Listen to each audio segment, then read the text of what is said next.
Normal and Southern in that area. And apparently they're free. Limit of 2. We should check to see if they are totally given out.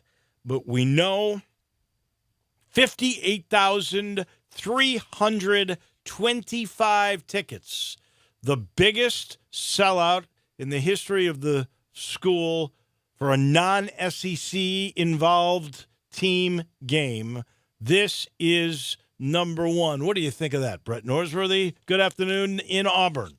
Good afternoon, Dave. I think that is great news and really leading into what should be a terrific tonight, tomorrow morning, tomorrow afternoon, tomorrow night, and hopefully into the wee hours of Sunday morning.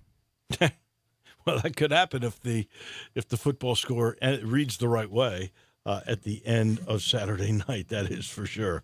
If you'd asked me truthfully Saturday night when we were coming home from Tulsa, did I think all of this would sort of chart out the way it's gone? No. I didn't think we were going to get game day. I knew already we were going to be the ABC game. I did think we would get over the base. The base is now, without question, 30,000 fans, which is way up from the last Larry Porter game that was, by the way, the official attendance for the Larry Porter game. This is the official attendance. When they used to fudge, the official attendance was 4,100. Lord knows there was 1,500 people in the ballpark or whatever it was. But we're at 30,000 now, so I thought, you know what, this game, it's going to be in the 40s. It's going to be like the Ole Miss game. To get to this point, 58,325. I mean, that says you can do it. Yeah, because just 2 weeks ago against Tulane was the base. It was 30,000 and some change for maybe the best performance of the year. It will take that tomorrow night, again, for it to all in perfect. Got to win tomorrow night. Got to win. I think personally, you and I disagree on this. Winning obviously opens the door. Play. It opens the door to keeping the New Year's Day 6, the Cotton Bowl alive, the conference championship alive, more notoriety, and everything else. I will tell you, though, this is already a win. To get 58,000 people there, to have game day here for the city and the school, this is already a W. Now, we'll remember it even more if there is a win, but we're going to remember this forever anyway. I'll be honest with you. I can't remember who won the last basketball game day. I think that was Gonzaga, was it not? It was. And we won. It was the Joe Jackson block at the rim game. So you remember it? Yes. I barely remember that. I thought we had won, but I would not have bet my life on it. Yeah, a little bit different dynamic, too, where what a loss in basketball does to you compared to a loss in college football. Yeah. No, I agree. And obviously, this becomes monumental if you win. But I think there's already been a huge W just by this 3-hour infomercial tomorrow, and then tomorrow night, 4 more hours on the program. It's already incredible, and it's much more than I could ever have imagined. And as I just said, it's 10 to 18,000 more than I thought would show up for this game. It's a great happening. It's going to be chilly, by the way. I should tell everybody it's going to be nice enough weather. I believe it will be in the mid-40s when the kickoff begins. And so bundle up for sure. What's the weather going to be like on the plains in Auburn, Alabama? Absolute perfection, just like in Memphis tomorrow night. Won't be as cool, but it's going to be a perfect day tomorrow afternoon and a perfect night for football tomorrow night for Ole Miss against Auburn. We come on there at 4 o'clock, kickoffs at 6. And that Auburn defense, boy, I've watched them, and it is a national championship defense. It is as good as any defensive outfit in my years of being on the Ole Miss crew that we played. I'm sitting here. That line, that's one of the toughest lines, I think, this week to figure out. The old 17 and a half. It is a tough one. 17.5. I thought you had it down as 19.5. I think it is 19.5 as I have it down. Yeah. 19.5, even tougher. Even tougher. That's so many points to give away. That's a lot of points. Ole That Miss defense is going against to, a- but Ole Miss is going to try to run the ball, right? They are, and that defense against, guaranteed a freshman quarterback, either Matt Corral or John Rice Plumlee. Right. I think it'd be John Rice Plumlee, but it's going to be a freshman quarterback regardless. Well, 19.5. It still is 19.5. Yep. yeah, 19.5. That is so many points. As good as Auburn's defense is, if Ole Miss can move the ball on the ground at all and eat up some clock, we're talking 3 touchdowns here. You know who the offensive coordinator for SMU is? It's Rhett Lashley, who was at Auburn for a long time with Gus Malzahn, played high school football, I think, for Gus Malzahn. Long-time relationship with those two, and he was shown the door and had to go to UConn for a while. You know, he probably thought he had died and gone to Hades going from the SEC and Auburn to UConn. I can't get over this guy. You and I think we both admire him so much because Who's convention and well, just listen to this resume, okay? Convention and Visitors Bureau, Blue City Cafe, Oh, yeah. whatever that club is that's up there that's 3 stories high. What is that? It used to be 3-2 Club. 501? Whatever. I've been in there like 4 Whatever- a.m. I don't know what- why I can't remember the name. Whatever. it That's was. the- that's probably it. that's That might be probably why. Whatever that is. I mean, all those businesses, T-shirt shots, all the business he's got, and somehow Kevin Kane has found time to also be the defensive coordinator of SMU. That's correct. I think it's a different guy. Oh, it's a different guy. Oh, okay. Now that makes sense. Yeah, Lashley and Kevin Kane. Those are your coordinators. Our Kevin Kane's busy enough. I think so. But he's smart enough to do it, and he knows enough people, and I'm sure that strategy wouldn't be that hard to. It's Club 352, isn't it? That's it. 352? Come on, guys. Hey. I've been there. The music was so loud, only dogs could hear it. Wasn't there an upstairs VIP room? Never made it up there, Dave. Only No. you make it. Only you make No. it to the crown room.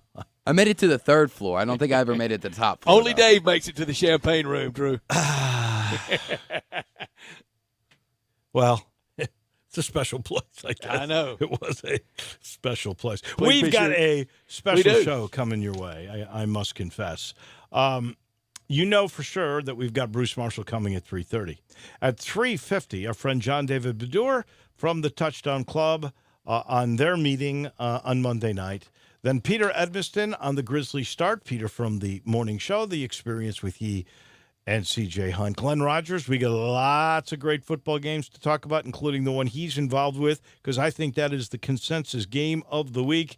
MUS 8-1 and 3-1 in their division against Briarcrest, that Glenn himself anointed the best Briarcrest team ever in that school's history, and they've yet to lose. 9-0, 4-0 in that same Division II AAA West division, which tells you the winner is going to win this division and have home field advantage in the playoffs. And I can't tell you who will win that game. How many college recruiters there tonight to watch those two big linemen? It'll be fun. Always is fun talking with Glenn Rogers. And tonight, that is something for people that just want to get a football fix out tonight. You can in a great lineup across town, but that's a good one. And then at 5 o'clock, we begin a brand new segment with a friend of mine that I remember as a video coordinator for the University of Memphis with Josh Pastner. He's moved on to become an agent. He now lives in Chicago. He is an NBA expert. He's got plenty of clients, including Brandon Clark, that are with the Grizzlies. And Andy Schiffman will be joining us for a regular NBA segment at 5. Then at 5:30, as we always do, it'll be Pick time. time for picking with the First National Bank and Trust Friday football forecast. And I must confess, I can't just don't know which way to go with Auburn Ole Miss. It's the one I haven't decided on. It's some tough games out there. We'll wrap it up with Taco Bell Crunch Time about 5:47. This hour every day brought to you by Lexus of Memphis, 2600 Ridgeway, and online at lexusofmemphis.com. Give them a call at 901-362-8833. Lexus of Memphis offering the Golden Opportunity Fall Sales Event into November, into the holiday season. Great offers on all 2020 models and always on special lease options. Drive in luxury and confidence knowing that every new Lexus comes with complimentary first and second maintenance services at Lexus of Memphis. Stop by today at 2600 Ridgeway and put yourself in the driver's seat of an all-new 2020 flagship LS500, and you'll be looking and driving in style. Lexus of Memphis, the highest standards in the industry. When you purchase a Lexus, you get top-of-the-line engineering and design that makes for the luxury driving experience. 362-8833, online at lexusofmemphis.com. Experience amazing at Lexus of Memphis. Top story of the day. Well, that one is easy. It's this sellout for sure. 58,325. Never thought I would see it again. It breaks the school record for the most tickets sold in a non-SEC team-involved Memphis football game. And literally, in my mind, it is a good 15 to 20,000 above the base, which means that you really can get it done. You, without the help of the other school, if you become good enough and you have meaningful games, you can really up your base. Also, I should point out, and he will be joining us here in a little bit, it has been revealed who is going to be the guest picker. It's the King. He joins us in a matter of moments. Get ready. Your What top an story. announcement. Yeah. Coming to your city. You'll hear that song tomorrow morning when it goes hot at 8 o'clock tomorrow morning from Memphis. They're here all day today, out last night, around town. It's some great places. T-minus about 16 and a half hours until the show begins. It will end with Jerry the King Lawler. We'll visit with him in a few minutes. And then at 6:30, kickoff at the Liberty Bowl. A chance for Tiger fans to party for about 16 hours tomorrow. Pace yourselves. Enjoy the weekend of your lifetime. We will. Not top story of the day. Levy and Bell's at it again. You know, he just can't be happy. Now he's upset with Adam Gase, the coach that brought him in with the New York Jets. He says they've patched things up because Gase gave in and said, all right, Le'Veon, we'll give you more touches. And the Jets are a total mess. They're now 1-6. Their general manager under assault from safety Jamal Adams because he said he went behind his back and talked with other teams about trades when he assured them that he wouldn't. That is not a place I'd want to be. When you got the selfishness, which you shouldn't have in football, if you're going to be successful, but with a guy like Adams and a guy who's now done this at a couple of places. Le'Veon Bell, I don't think you can win. My not top story, slim day tomorrow across most of college football premier games in Memphis and some good games in the Pac-12, but 9 of the top 25 with open dates tomorrow. Clemson playing Wofford. 2 teams in the top 25 played last night, so elimination game in the AAC tomorrow night at the Liberty Bowl. A good one in the SEC East at the cocktail party tomorrow. Loser will be out in the 2 key games in the Pac-12. But to talk about tomorrow, we got a very special guest, Dave. He is. He's the special guest picker. He's the king. Jerry Lawler joins us now. Jerry, how in the world did you get this gig? You know, Penny Hardaway wanted it. You stole it away. I did not steal it. No, here I got the phone call actually Wednesday. No, wait a minute. Let's see. Today's Friday. I got the call early yesterday morning. Thursday morning. And Thursday morning, and they said there are a lot of great, celebrities that we considered in Memphis. Penny Hardaway, of course, was one, and then they said, they even mentioned Justin Timberlake. That was the guy I'm sure that they wanted. Justin Timberlake, D'Angelo Williams, and this Washington Redskins quarterback. Joe Theismann. Joe Theismann, he was in the mix as well. And they called me up and said, well, Jerry, they're all busy, so we called you. So anyway, I guess that's how it happened. I honestly, Dave, I really don't know how it happened. I just got the call from him, and here I am. Tell me something, King. This is kind of full circle for you. You've had every single award you can have, but tomorrow, when you go up on that stage, I assume it'll be in full cape, regalia, crown, and everything. I've already tweeted about it today. Jerry, I just hope somewhere out there, maybe not hiding under the stage like one time at the Coliseum he did. I just hope Rough House Fargo doesn't come out from under the stage and get you.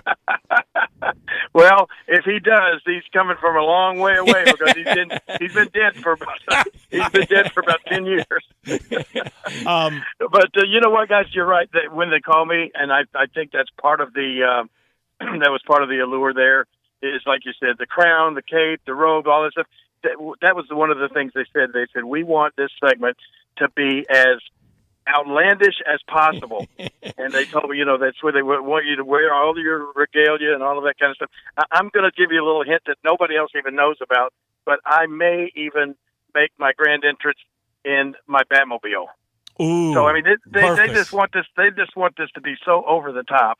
And I'm gonna give you a few things. I gotta get on Lee Corso. I'm gonna bring me a white flag too. I'm gonna remind him. I'm gonna remind Lee when he was a coach at Louisville and Spook Murphy was the coach of the Tigers, and that he had to come out and wave the white flag. We may see that again tomorrow night. That's perfect. At the ultimate moment tomorrow, when it's time to pick the Tiger game, if by some chance he goes against you, even if he goes with you, you got to pull the strap down, don't you? Exactly. That's exactly. You got to have it look, underneath. If he puts on that horse head, somebody's getting a pile driver. Forget the strap coming down. Throw fire at him, King. Oh, that's a good idea. I could throw the fire right at the horse head. Now, be gentle. He's a very kind soul. That's the truth, Jerry. So you got to be nice. But I think if you threaten with the strap drop, he'll change his mind. Everything's off. Everything is off. Now, I know you're a really good pro picker. This guy, folks don't know. Jerry loves the Cleveland Browns. He knows all the personnel. He understands what's going on in the National Football League. I hope you're doing some homework tonight on college football. I'm going to have to, and I may call you later on. That's good. To help me out on that. Because, I understood, too, I guess, so far, John Goodman was a guest picker 1 week. He went 12-1. Ooh. So it'll be tough to beat that, won't it? It will be tough. If you can beat that, you'll be back for sure. Right. One of the best things ever. Y'all were at the desk. I think this was even at Channel 13 over on Highland 73 or 74. And Jerry, I know the kind of the rule was don't mess with Dave, but you came out, I think, with Jim White, and y'all had like syrup and molasses, and you literally tarred and feathered Lance Russell. I hope you don't do that tomorrow to Reese Davis. No, I hope I don't either. But you never know what's going to happen. I mean, that has happened a few times. My favorite memory of that happening was when we were at Channel 5 and we tarred and feathered with the molasses. Of course, we tarred and feathered a guy named Dream Machine, and we put all those feathers on him, and he just stood there for like 3 or 4 minutes looking in the camera, covered with feathers, and just screaming, "Lawler!" It was the funniest scene I've ever seen in my life. But yeah, we always had to kind of keep we had to kind of keep hands off of Dave because he was he is the weatherman, the meteorologist, and the top guy, and we had to try to keep his credibility and not get him too much roughed up. But poor Lance, he got it every now and then. Well, you did a good job with Dave. It worked out well for that guy. I can tell you that for sure. Okay, so let's go over this. You're coming in your Batmobile, which I've seen you drive around town. It's always the faces they go crazy right when they see it. All right, so that's one. 2, you're going to wear your crown, and you're going to wear the cape, and you're going to wear everything, but you're going to have the strap underneath so you can drop it. Just to sort of threaten, after you pick Memphis in the last pick, sort of to threaten Corso. I think that's all you need to do. That will put the fear in him. And call me later. I'll help you with your picks. Okay. I'm going to need that. You're right. Lee Corso, apparently, Lee is like 80. Is he 84 years old? Yeah, and he's had some health issues that he's really overcome. So you got to be nice. Be nice. I'll be nice unless he tries to put that horse head on. There we go. We're looking for Pouncer's tiger hat. That's for sure. Tiger hat. You're right, exactly. All right, guys. Hey, I'm looking forward to it. Have a ball, because this is a big deal. You're gonna love it. You're gonna love it.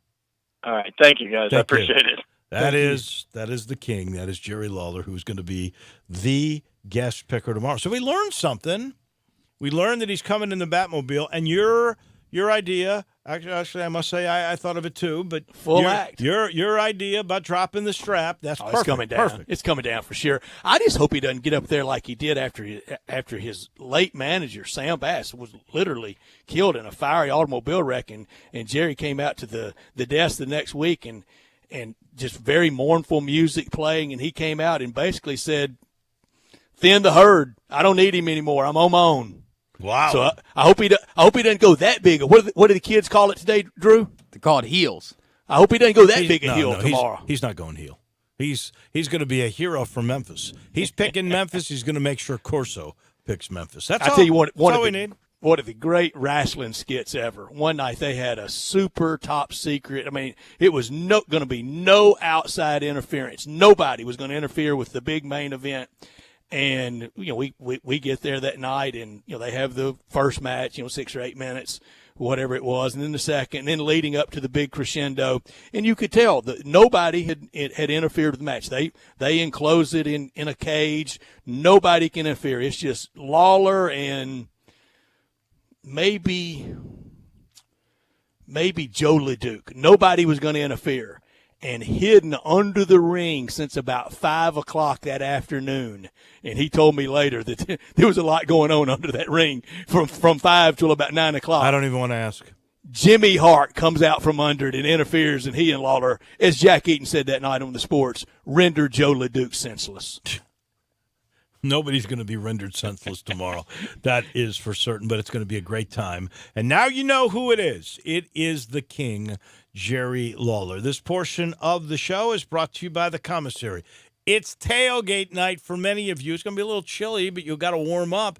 You know you can get whatever you need to, including tamales. That always kind of warms me up, or ribs, or the best darn shoulder around, and you can get it at the commissary, Germantown Commissary, or Collierville Commissary. Same food, but they've opened up this palace of a place. It's huge, right there at Houston Levee Road and Germantown Road, and you can drive through, triple the parking, triple the space, party rooms, televisions all over the place, but the perfect place to just drive through and pick up your tailgating barbecue tonight. They got the party packs. We got the 6-packs. We give them away all the time with a big queue. You can't beat either commissary, Germantown or Collierville. We are back in a minute. We go to Vegas. Our golden man from the Gold Sheet, Bruce Marshall. Listen, he's been terrific all year. Listen in. It's must. If you want to know what you're talking, this is something I should text the king right now to listen in on, so he makes the right picks tomorrow. Bruce Marshall's next on Sports Time with Wallow and Stats. Sports 56 now has 2 FM homes. You can now find real sports talk on 96.1 as well as 87.7 on your FM dial. Attention Memphis golfers, Edwin Watts Golf has moved locations. Tee it up at our new location on Southeast Poplar in the Ridgeway Trace Shopping Center, just a few blocks away. Our new location is twice the size and packed with twice the merchandise at incredible savings every day. Come test drive the latest from Titleist, TaylorMade, Callaway, Mizuno, Cleveland, and more. In our new hitting base equipped with the latest in GC2 launch monitors and get custom fit for free. Check out our new location, Edwin Watts Golf on Poplar in the Ridgeway Trace Shopping Center. Edwin Watts Golf, home of the 90-day satisfaction guarantee. You have to be up in 5 hours, 2 hours, 6 minutes. And when you hear, you realize that you haven't slept a wink. That's why there's ZzzQuil Pure Z's, a drug-free blend of botanicals with an optimal dose of melatonin, so you can fall asleep naturally with no next-day grogginess. It's available in both liquid and gummies, tastes great, and is non-habit forming. Pick up ZzzQuil Pure Z's from the sleep experts at Vicks ZzzQuil. ZzzQuil Pure Z's, naturally superior sleep. Available at retailers near you. Hi, this is Troy Five-Ash, owner of Five-Ash Roofing. It is that time of year where the weather is unpredictable, and given the recent storms, it's a good time to discuss insurance claims. So here's a few things you should know. Always hire a local contractor, because if you have a problem with your roof down the road, you want to be able to find him. Never allow anyone to pressure you into signing a contingency contract. They're used as sales tools, making you feel committed, and the truth is, those contracts are not worth the paper they're written on. Be careful of door-knocking salesmen. Some are reputable, but many are not. They canvass the neighborhood and tell everyone to file a claim, working their percentages and not caring if you file a claim even when they know the likelihood of it being approved is low. Some will even damage your roof, hoping to convince the adjuster it's storm damage. That's fraud, and contractors have gone to jail for that. So do your research and know who you're hiring. 5 Ash Roofing, the official roof of the University of Memphis Athletic Department. Fair, honest, and ethical. 367-0050 or memphisroofer.com. 5 Ash Roofing, it's what we do. We're here for you.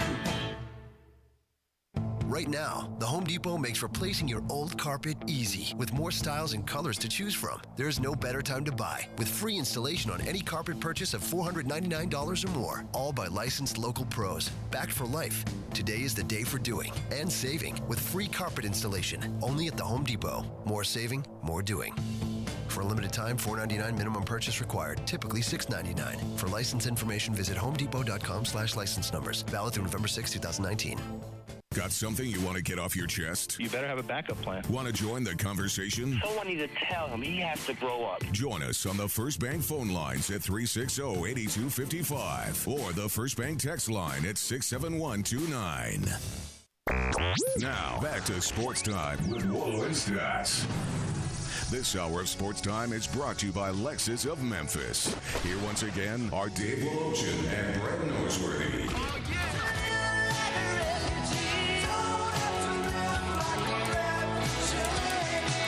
Ah, yes. One of my favorite times of the week. We've been doing it for years. We always love it. Bruce Marshall from the Gold Sheet will let us know winners and losers and why. And Bruce, welcome in. You know we got the big game here. We're going to wait. We're going to sort of hold that for last today. But I do want to let you know your picks are ultra important today because we found out the guest picker is the king, Jerry Lawler. And Jerry's going to be listening to you now for insight to make his picks.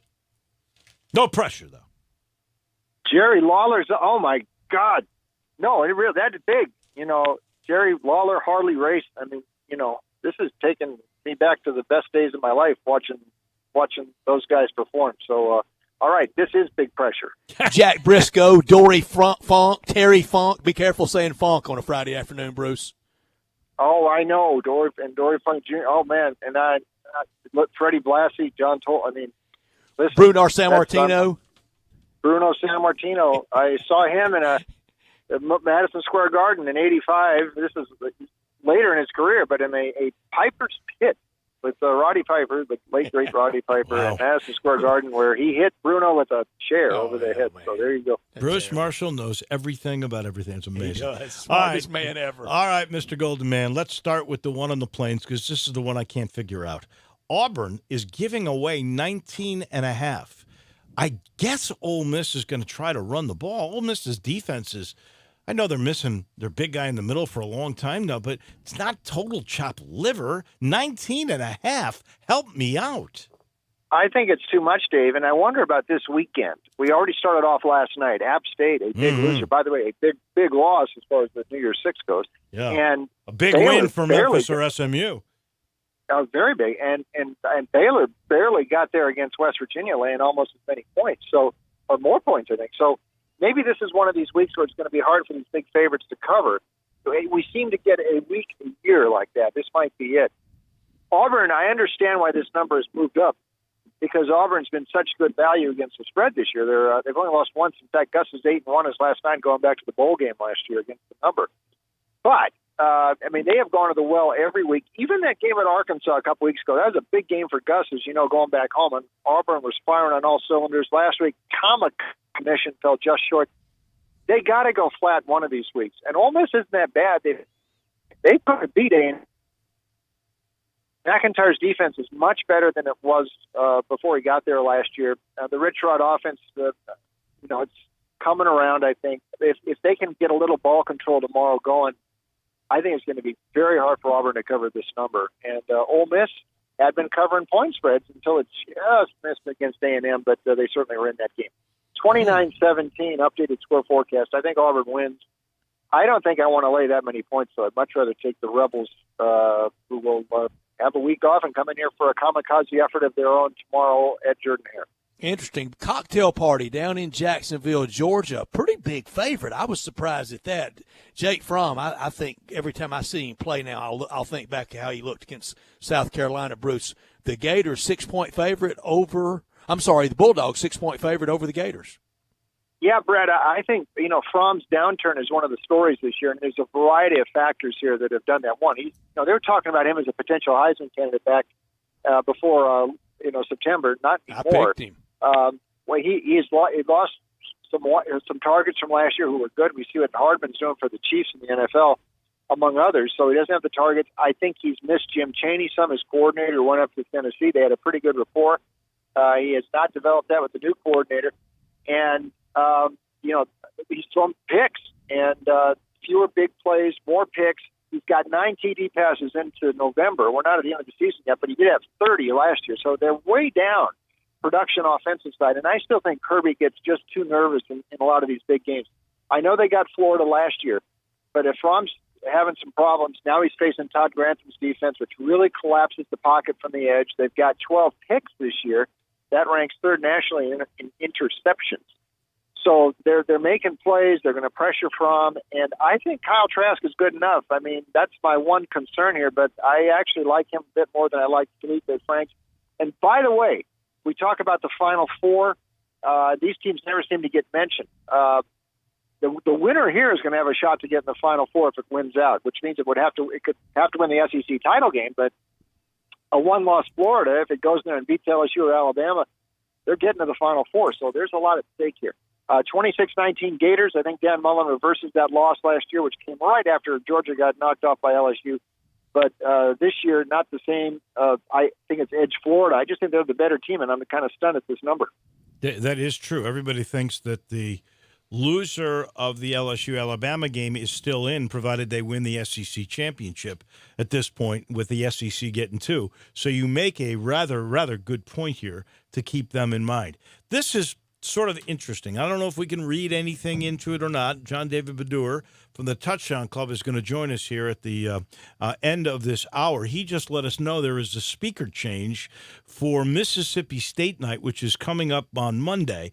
The AD John Cohen and the linebacker coach Chris Marv will be coming to the club instead of the formerly publicized head coach Joe Moorhead. Don't know if that means anything.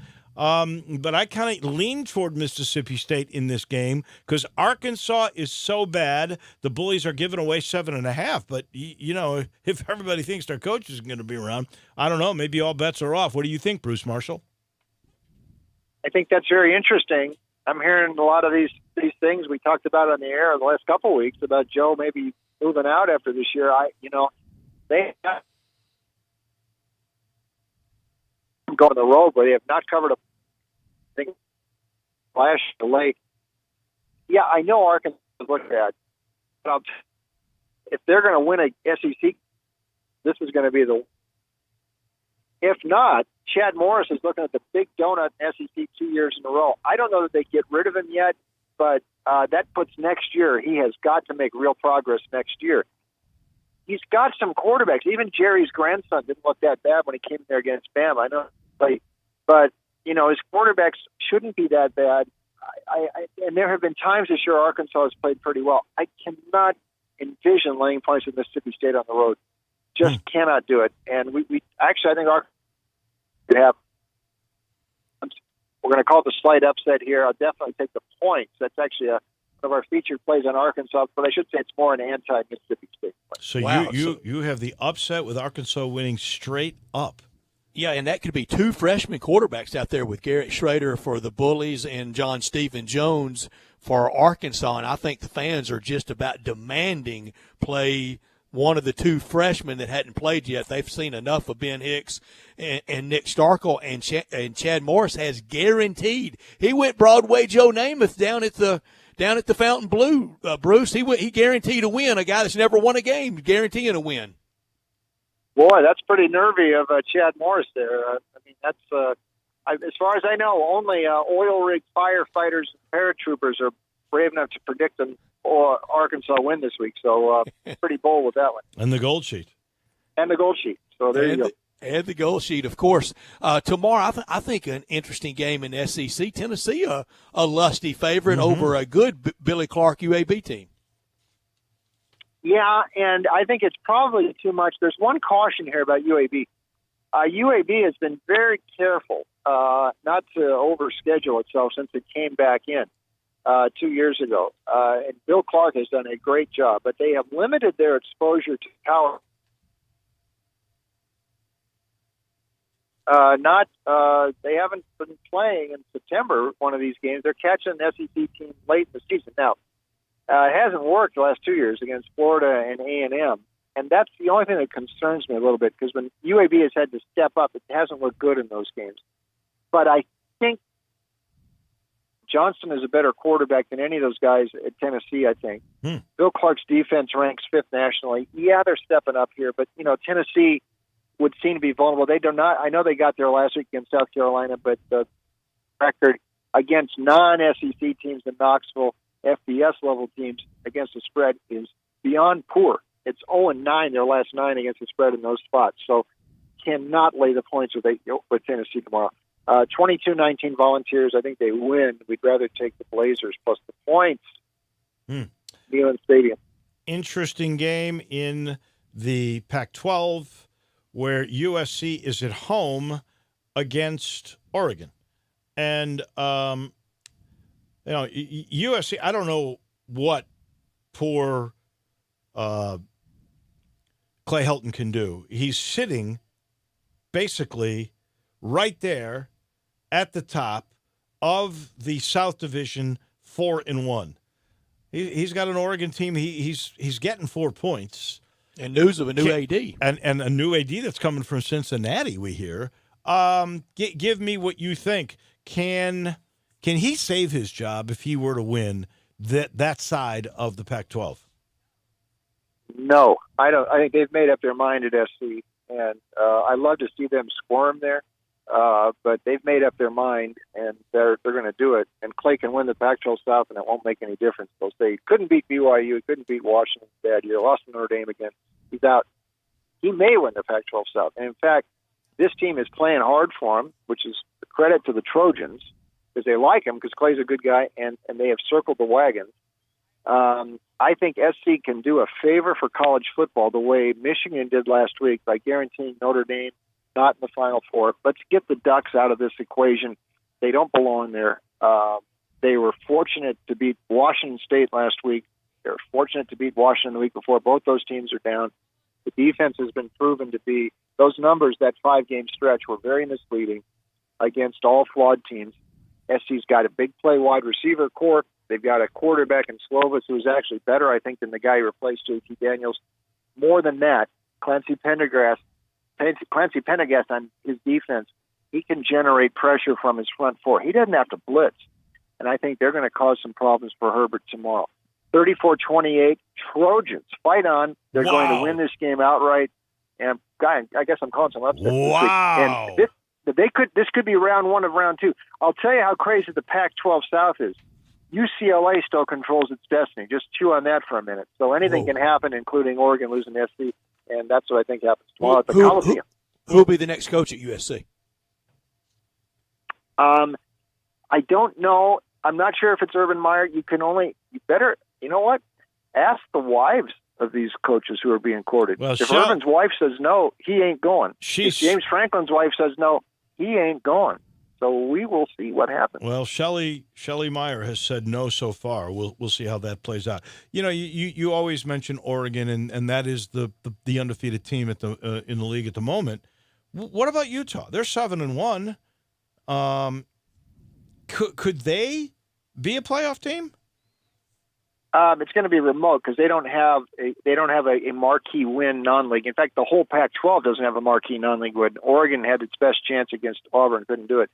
They're going to need a lot of things to break right. I think that might be the best team in the league. That defense is robust. It's real. I think they go up to Washington and win.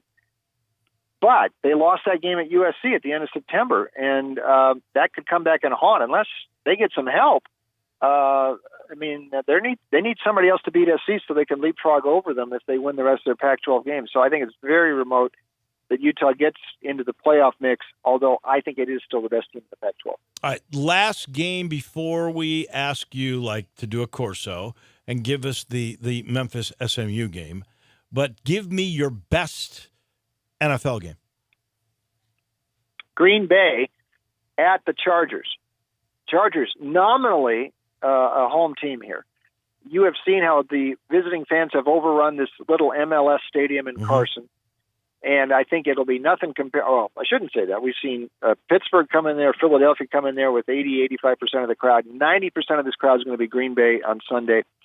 StubHub is being overrun by Packer fans in California who want to come to this game.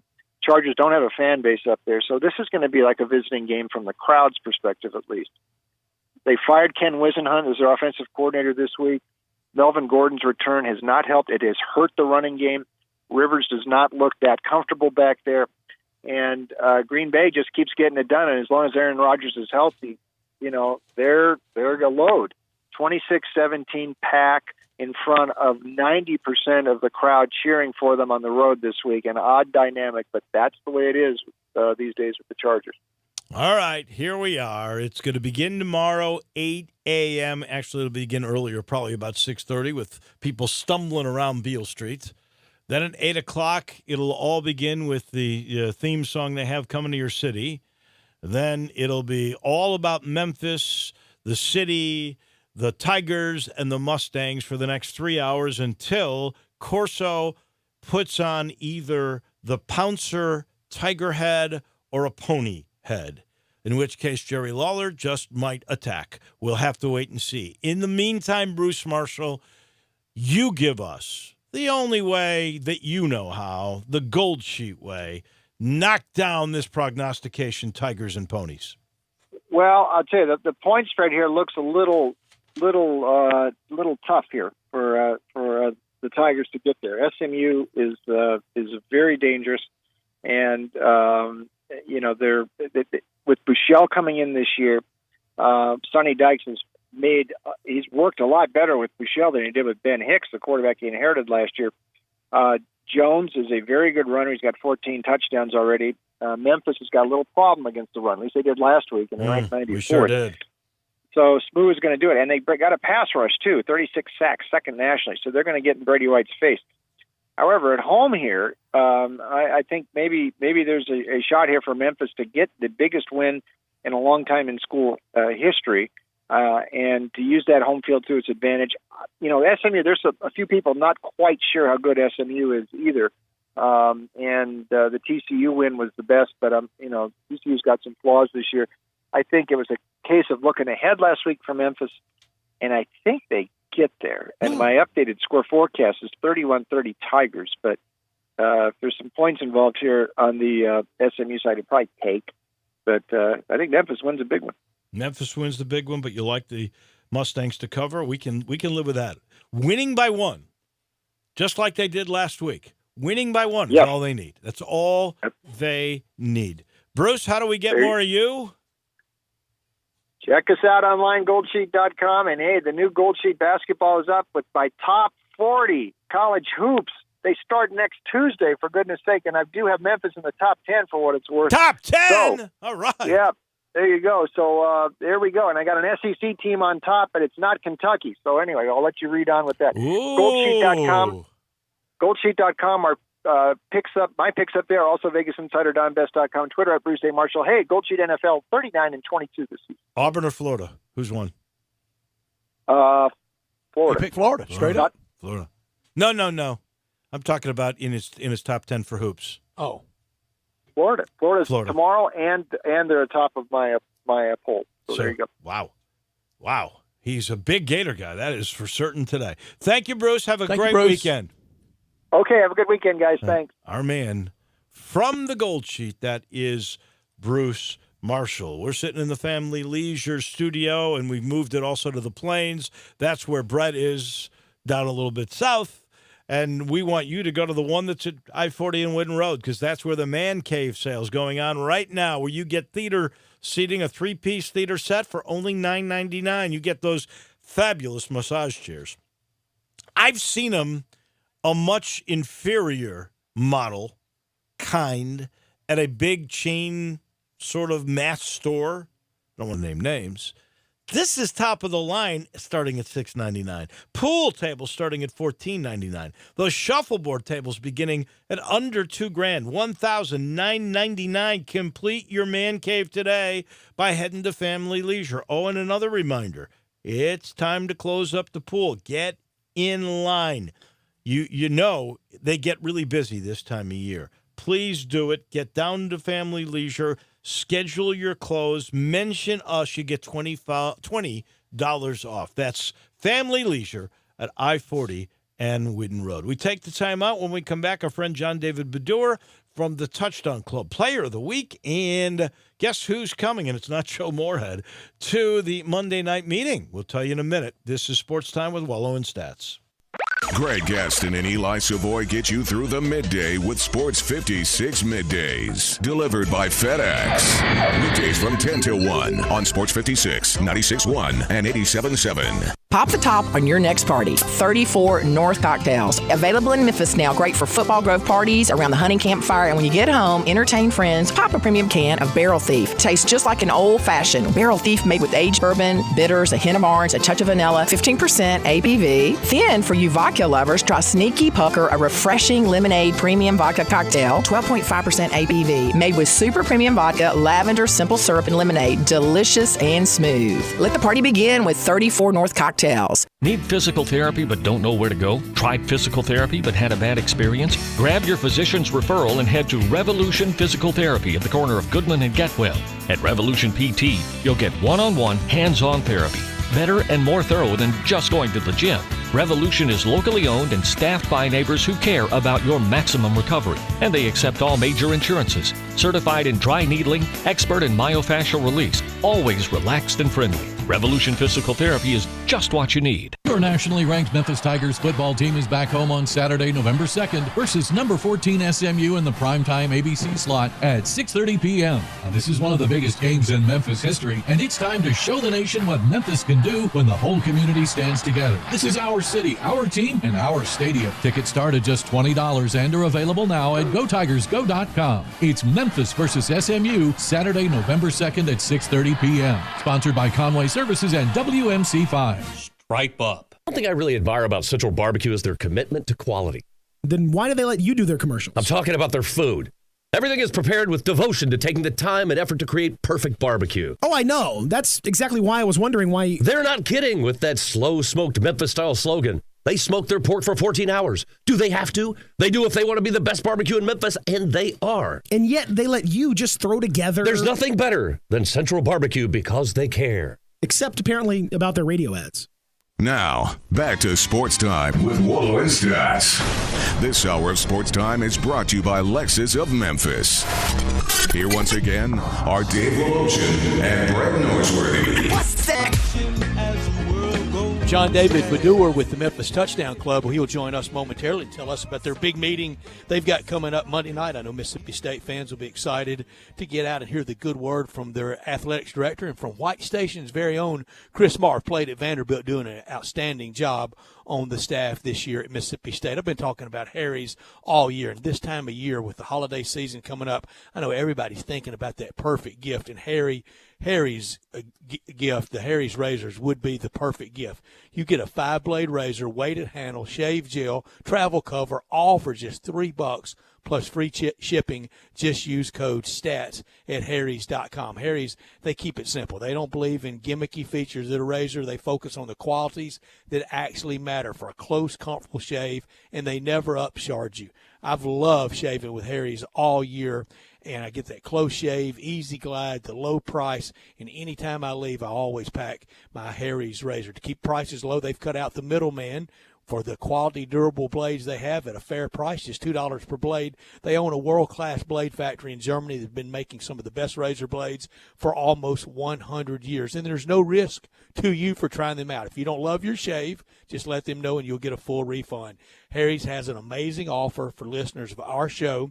New customers get $5 off a trial set from Harry's with code STATS at harrys.com. That means you get a 5-blade razor, weighted handle, foaming shave gel, travel cover, all for just $3 plus free shipping when you use code STATS at harrys.com. When I shave, I always shave with Harry's. Go to harrys.com today and use code STATS at checkout to claim your offer from Harry's. As promised, John David Bedour joins us now, and a little bit of a surprise. You've been telling us all year long Joe Moorhead, the Mississippi State head football coach, would be here on Monday for Mississippi State night, and instead, you're getting, as that's right. Stats mentioned, you are getting the AD John Cohn, who's an interesting fellow in his own right, and a Memphian Chris Marv, but no head coach. Do you think there's any meaning behind this? What'd they tell you? I got the call yesterday, and I basically had no information. I'm giving you everything I've got. That Coach Moorhead could not come up, and that we would have the athletic director and Chris Marv up, and we said that's fine. And we just want to have a big Mississippi State night. And I'm sure, after the game Saturday, a lot of Mississippi State fans need to be there Monday and hear right from the athletic director, what's going on. They sure will. And, it's a big game this weekend for State. They're favored pretty heavily at Arkansas, and they still can go to a bowl with a win over Arkansas, Abilene Christian, and Thanksgiving night. If they won the battle for the Golden Egg, Mississippi State would be going to a bowl game, and I think the State fans will love seeing Chris Marv Monday night. John David. Well, you're exactly right, and we kind of have a policy in the Touchdown Club. What's said in there stays in there, so we don't like a lot of leaks. So if you really want to find out what's going on, you probably need to be there Monday night. Well, I'll be interested in hearing what John Cohn's got to say. Absolutely. Absolutely. Yeah, I think the winner of the Egg Bowl, either Mississippi State or Ole Miss, will be in the AutoZone Liberty Bowl. I think that's a pretty good bet, and we'll see. I wouldn't rule out Tennessee either, your alma mater. I hope so. We'll see. They're getting better. But, sometimes it's hard to run the table. But we have a player Monday night that I describe as an extremely solid guy. It's Xavier Hill, a guard from Olive Branch. He's 6'3", 325, just a great solid. I'm going to be a good player for 3 years for your school. And he was committed to Alabama, decommitted, and now it's kind of a race between Alabama, LSU, Mississippi State, and Ole Miss. And he is truly a special player, tough, hard-nosed guy, the kind of guy you want on that interior line. All right, and we're back at the Hilton, right? Back at the Hilton. If you want to come, it's $40. That includes your meal. That includes the speakers. We have a social hour at 5:30, dinner at 6:30. The program starts at 7, and it's $40. Go to TDC Memphis, TDC, Touchdown Club, but just the initials, TDCMemphis.com. You can pay online, and we look forward to seeing all the State fans ringing their bells, and hope you two can come also. Thank you much, my friend. We appreciate it, and have a great weekend. We'll see you on Monday. We'll do it. All right, that is John David Bedour, again from the Touchdown Club. It's Mississippi State night, and no Joe Moorhead. I don't know if we should read anything into that, but he's the first of the head coaches who is a no-show at that club this year. This portion of the program brought to you by the Eflin Insurance Group. Over 20 years of insurance experience right here in this market. Literally, he graduated from the University of Memphis. He started in the insurance business, and he's been doing it here ever since. And he's got several offices now. He has really developed one fabulous business. Part of the reason why is the approach, one-on-one. He evaluates each individual's insurance needs. It's a collaboration. He sits you down, and he specializes in all types of insurance needs, personal or business. If it's family, he's going to chat with you. Your kids, what's most important to protect? If it's your business, let's forecast down the road. What have you got to protect most there? What's the real priority here? He finds the product,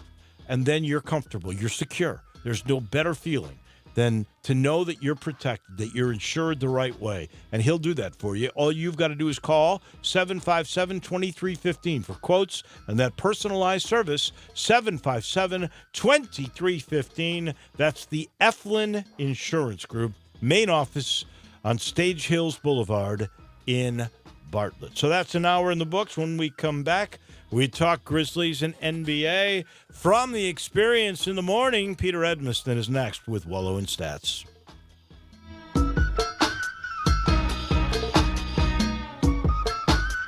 Attention Memphis golfers, Edwin Watts Golf has moved locations. Tee it up at our new location on Southeast Poplar in the Ridgeway Trace Shopping Center, just a few blocks away. Our new location is twice the size and backed with twice the merchandise at incredible savings every day. Come test drive the latest from Titleist, TaylorMade, Callaway, Mizuno, Cleveland, and more. In our new hitting base equipped with the latest in GC2 launch monitors and get custom fit for free. Check out our new location, Edwin Watts Golf on Poplar in the Ridgeway Trace Shopping Center. Edwin Watts Golf, home of the 90-day satisfaction guarantee.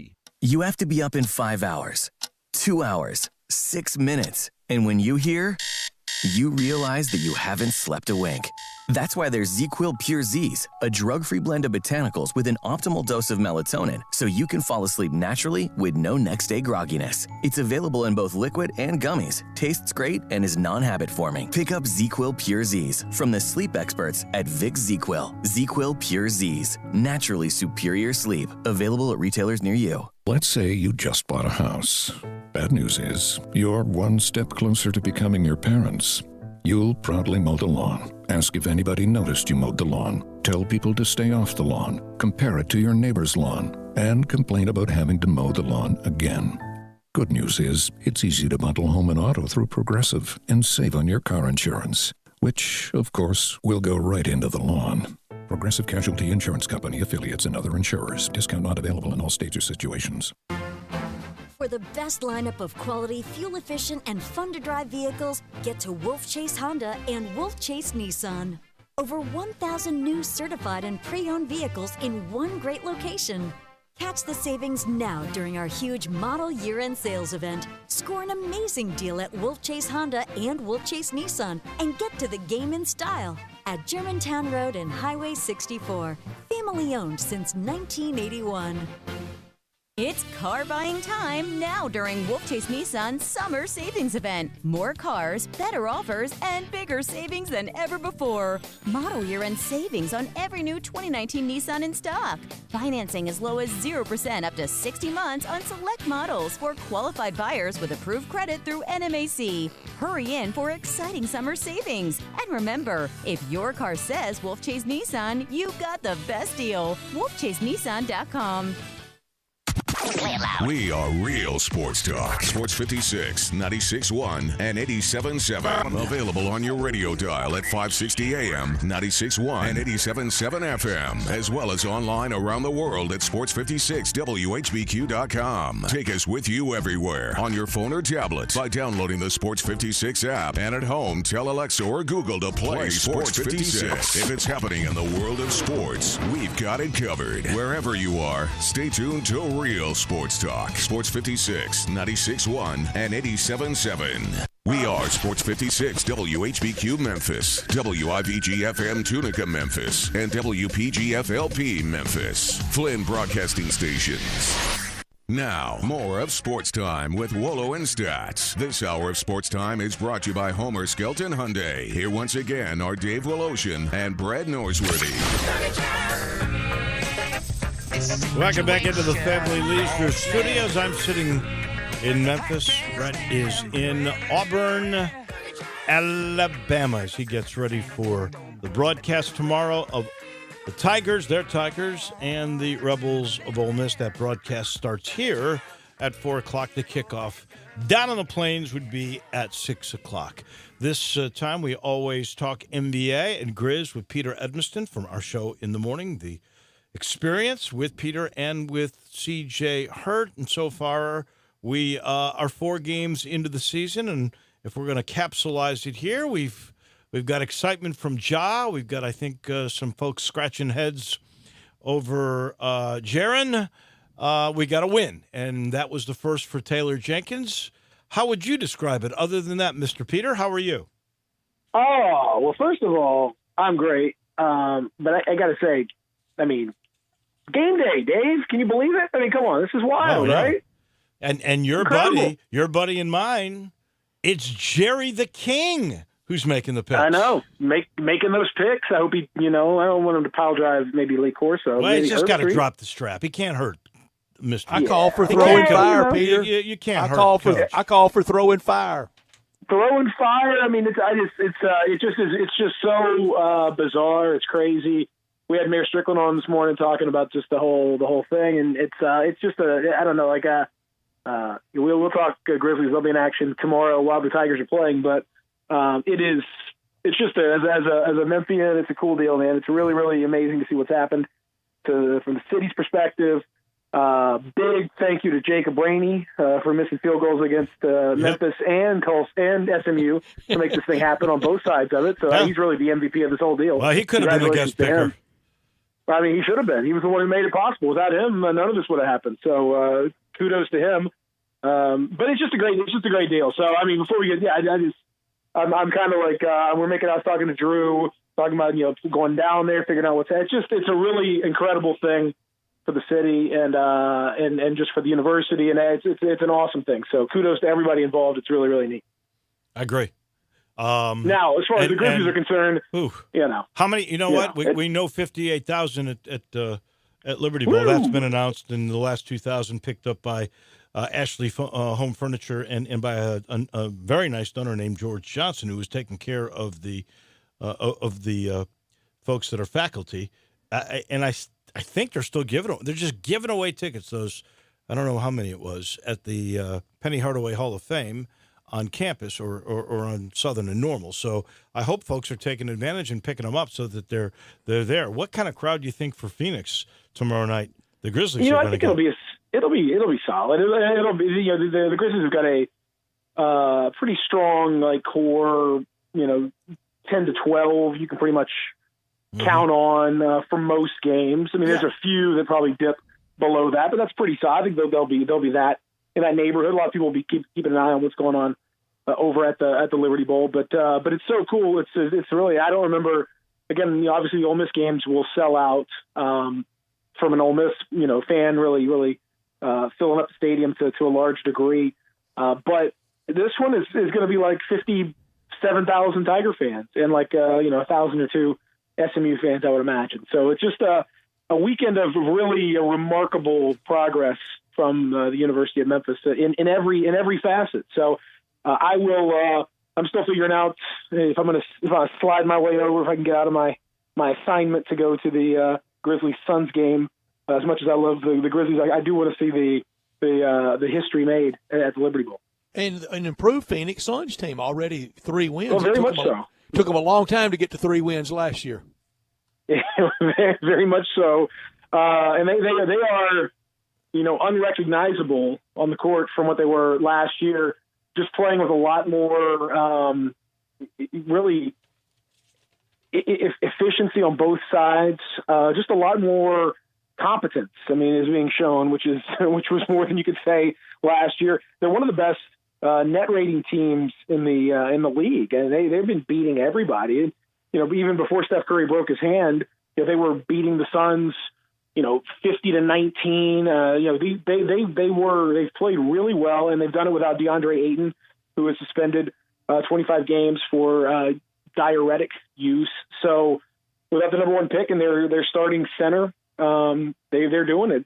Kudos to them, and it will be a tough challenge for the Grizzlies. But most games are going to be tough challenges for the Grizzlies for the next little while, anyway. I think it's hope that you see a team finally turning the corner when they've gotten some pieces, and I know Ayton not having him will be a bit of a setback, but you do have hope when you watch this team because they're fun to watch. They're competitive. I mentioned earlier, Morant is worth the price of admission, it seems, at least in the first 4 games, every night. I don't know about Jaren, and he keeps making the same mistakes.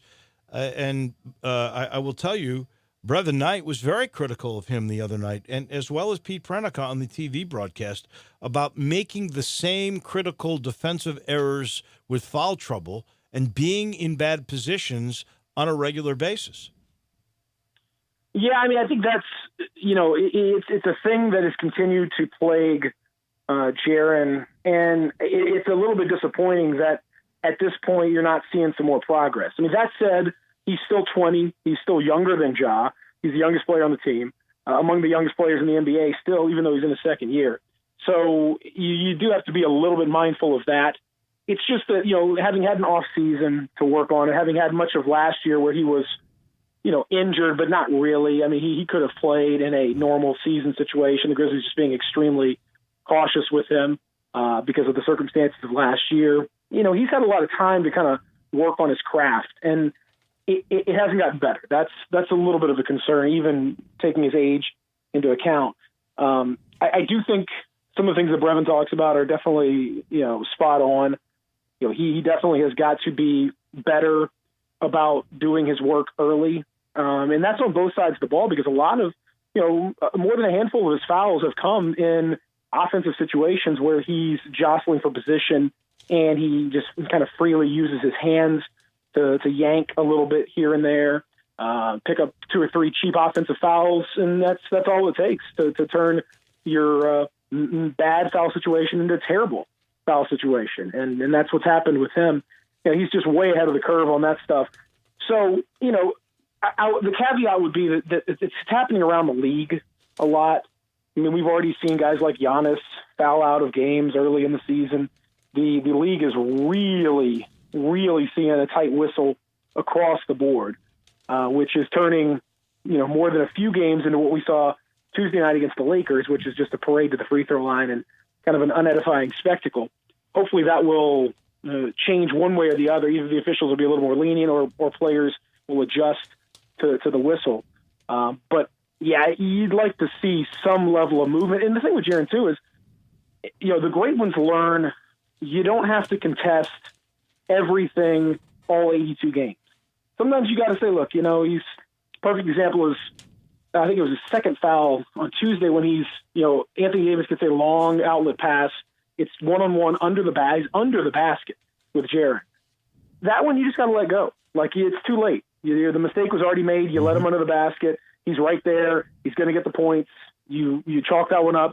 It's better for them to get 2 points rather than you try to contest it and have a 20% chance to block it, an 80% chance that you're going to pick up a very tough foul.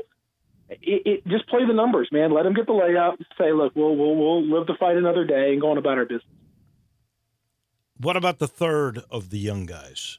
What's your sense so far? And obviously, this is a ridiculous sample because we've only played 4 out of 82 games. But Brandon Clarke, what do you see with him? Well, I think Brandon Clarke, it's difficult because of the position that he's being asked to play. I mean, he played a lot of center the other night. He's played a fair bit of center throughout the season. Definitely, to me, he's almost more 3 than 5. But you kind of have to play him there because the Grizzlies don't have any size to speak of. I mean, I was talking about this the other night. Like, as much as I was impressed as anyone would be with Anthony Davis getting 40 points and 20 rebounds in 3 quarters, I mean, that's impressive no matter how you slice it. He did it going up against Brandon Clarke and Kyle Anderson primarily. Now, I would expect Anthony Davis to put 40 and 20 on those guys. Well, he had Jaren on him a bunch too. That's another reason why he got so many fouls. He had on some days, but not. He really was. He did most of his work on those guys. Like that, the parade to the foul line was mostly the Grizzlies' little guys just flailing around as if you put a senior in high school in the 8th grade team. Like, he's going to get a lot of points. That's there's just no way around it. Well, let me ask you this too. Seriously, I'm not saying he didn't get hacked a little bit. But it reminded me of like James Harden from last year, where if you breathed on him, you know what? He's getting a call, and he can absolutely destroy, murder, kill, cream poor Grayson Allen. No call. I mean, I thought, boy, we got a star system in place, and it was really evident already early here. No question. There's always going to be a huge issue with that kind of stuff in the NBA. There's always going to be a major thing where stars are going to get a little bit of a different whistle. That always happens. I think you have to kind of almost just factor that in. It's like a little tax or something. You just have to factor that in when you're dealing with this stuff. Even with that being said, like, you know, Anthony Davis, he's just way better than anything the Grizzlies put out there. There's just no getting around it. As much as I like Brandon Clark, I think he's going to be a really good player. He's got a long way to go to be, you know, within shouting distance of Anthony Davis. Same thing with Kyle Anderson playing severely out of position. It's just that's where they are. I mean, I wrote about this in The Athletic this week, guys. This is where the Grizzlies are. Like, you have to just evaluate them differently because they are in evaluation mode. They are in future mode. If they had really been concerned about the lack of overall size as a competitive thing, they would have kept Miles Plumlee rather than cutting him, and they would have sacrificed a guy like Bruno in the process and said, you know, we need size because we're going to have these games where Jonas is going to be minutes limited and Jaren may get in foul trouble, and we got to put somebody with some size out there, and they probably would have played better. Like, you put Miles Plumlee out there, he's not great, but he probably would have held his own, and maybe Anthony Davis gets, 32 and 18, and the Grizzlies lose by 15 rather than by, nearly 30. Okay, does that matter? Like, is that in the long run, is that going to be a good thing? Nope. The Grizzlies have kind of said, at the end of the day, like, let's just, let's put this roster out there as is, and there are going to be matchups. The Lakers are huge. You roll with Dwight Howard, JaVale McGee, and Anthony Davis as your three bigs. That's monstrous. Mm-hmm. And LeBron is huge. And just a big team. Like, there's, some matchups for this Grizzlies team are just going to be bad. That's a bad one. And that was a horrible one. And the Grizzlies, I think, are nicely trying, and I think mostly been up front with it. See you at lottery night again in Secaucus or wherever they hold it next May. And they want to be right there and have that same luck they had last year. Maybe we need to send Jerry Lawler to Lotto night for the Grizzlies. See how he does tomorrow. Well, listen, the only way I'm sending Jerry, with respect to Jerry, the only way I'm sending Jerry to Lotto night is if he can do it the way that the WBF used to have the Royal Rumble. When if you could sort of rig the numbers coming out, then I will send Jerry up. I like that. No problem. I like that. Well, wait a second. Wasn't it Elliot Perry that cut Ja? Yes. The last two. He's going right back for me, buddy. Yeah, he sure is. I'm sending EP back. I mean, they're going to be. It's going to be a really wild year because, as it turns out, the team that the Grizzlies have to be most concerned with about finishing last in the West is the Golden State Warriors. I think, as we all predicted. So that's where things are right now. Seriously, can you believe that from where we sat in the mornings a year ago to right now, no Klay Thompson, KD's gone, and now no Steph Curry, who we still don't even know how long he's gone for. All you've got is Draymond Green. It'll be three of them. I think they've said now, I saw a report a few minutes ago, somewhere in the neighborhood of 3 months. Oh, my goodness. So, I mean, they will be in position to try to get to the lottery. Sure. Oh, no, I mean, they're going, at this point now, it would be a major surprise if they won 40 games. I mean, you're not going to have, Klay for the year, essentially. And these guys will all reach the point because they've all had – you know what it is? It's rapidly becoming 1996, 97 for the San Antonio Spurs. Right. When David Robinson hurt his back 15 games in. After coming back, he came back from I forget what the other injury was, but then his back hurt, and then he broke his hand or something crazy, and he was out. And they just went ahead and shelved him, and they won, 17, 18 games. They got Tim Duncan, and that was that. Oh, could you God imagine James Wiseman next year, buddy?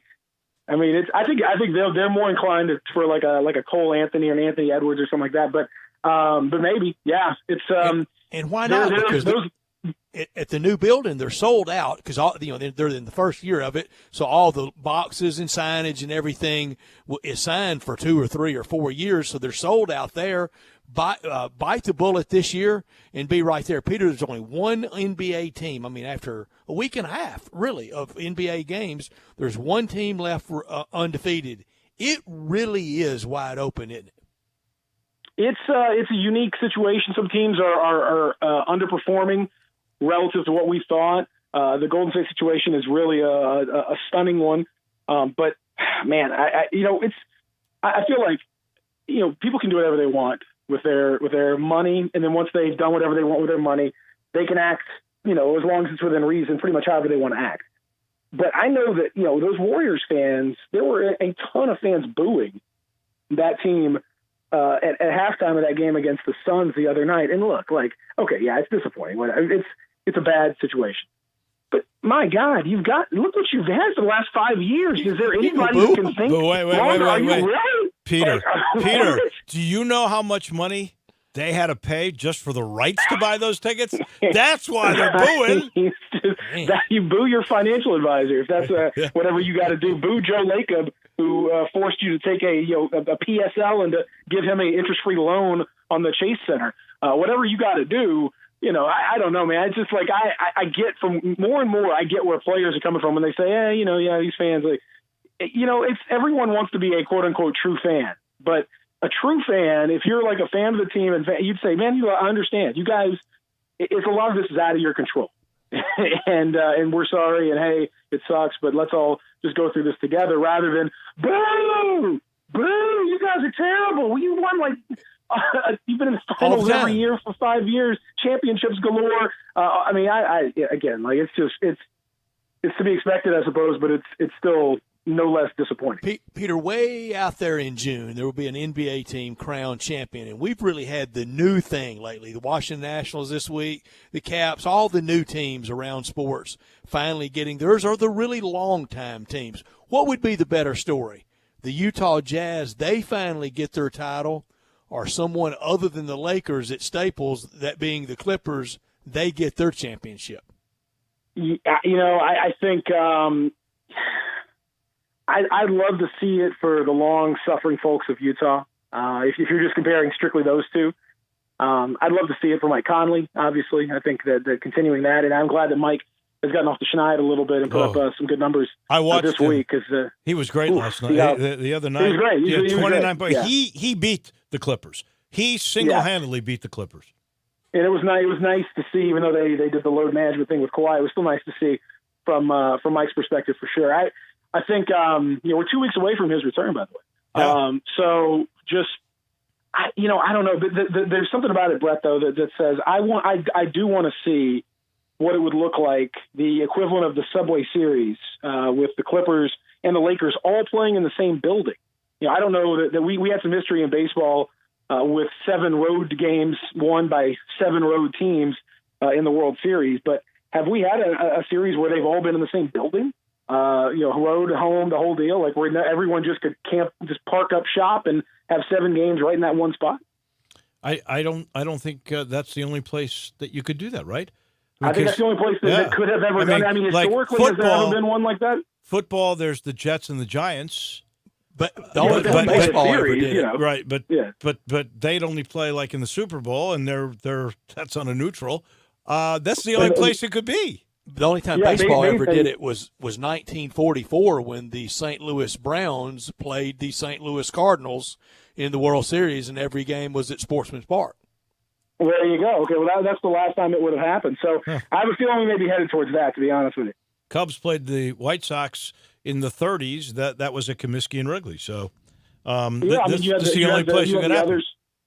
Yeah, but I think we're headed towards that, to be honest. Cubs and the White Sox didn't play in a World Series in the 30s. When did they play? Well, they played in a World Series. No, because the White Sox hadn't won one since 1917 when they won it in 2005, and the Cubs hadn't won it since 1908 when they won it in 2016. So somebody would have had to win. Maybe they didn't meet in the 30s.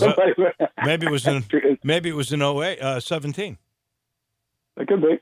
I think that it would be very convenient for everybody covering the series, though. As opposed to having to fly across the country, you don't have to change hotel rooms. That's pretty beautiful. easy. Yeah, absolutely. Before I let you go, will Jay Crowder, who I really like a lot, always liked him, will he be a Grizz at the end of this year?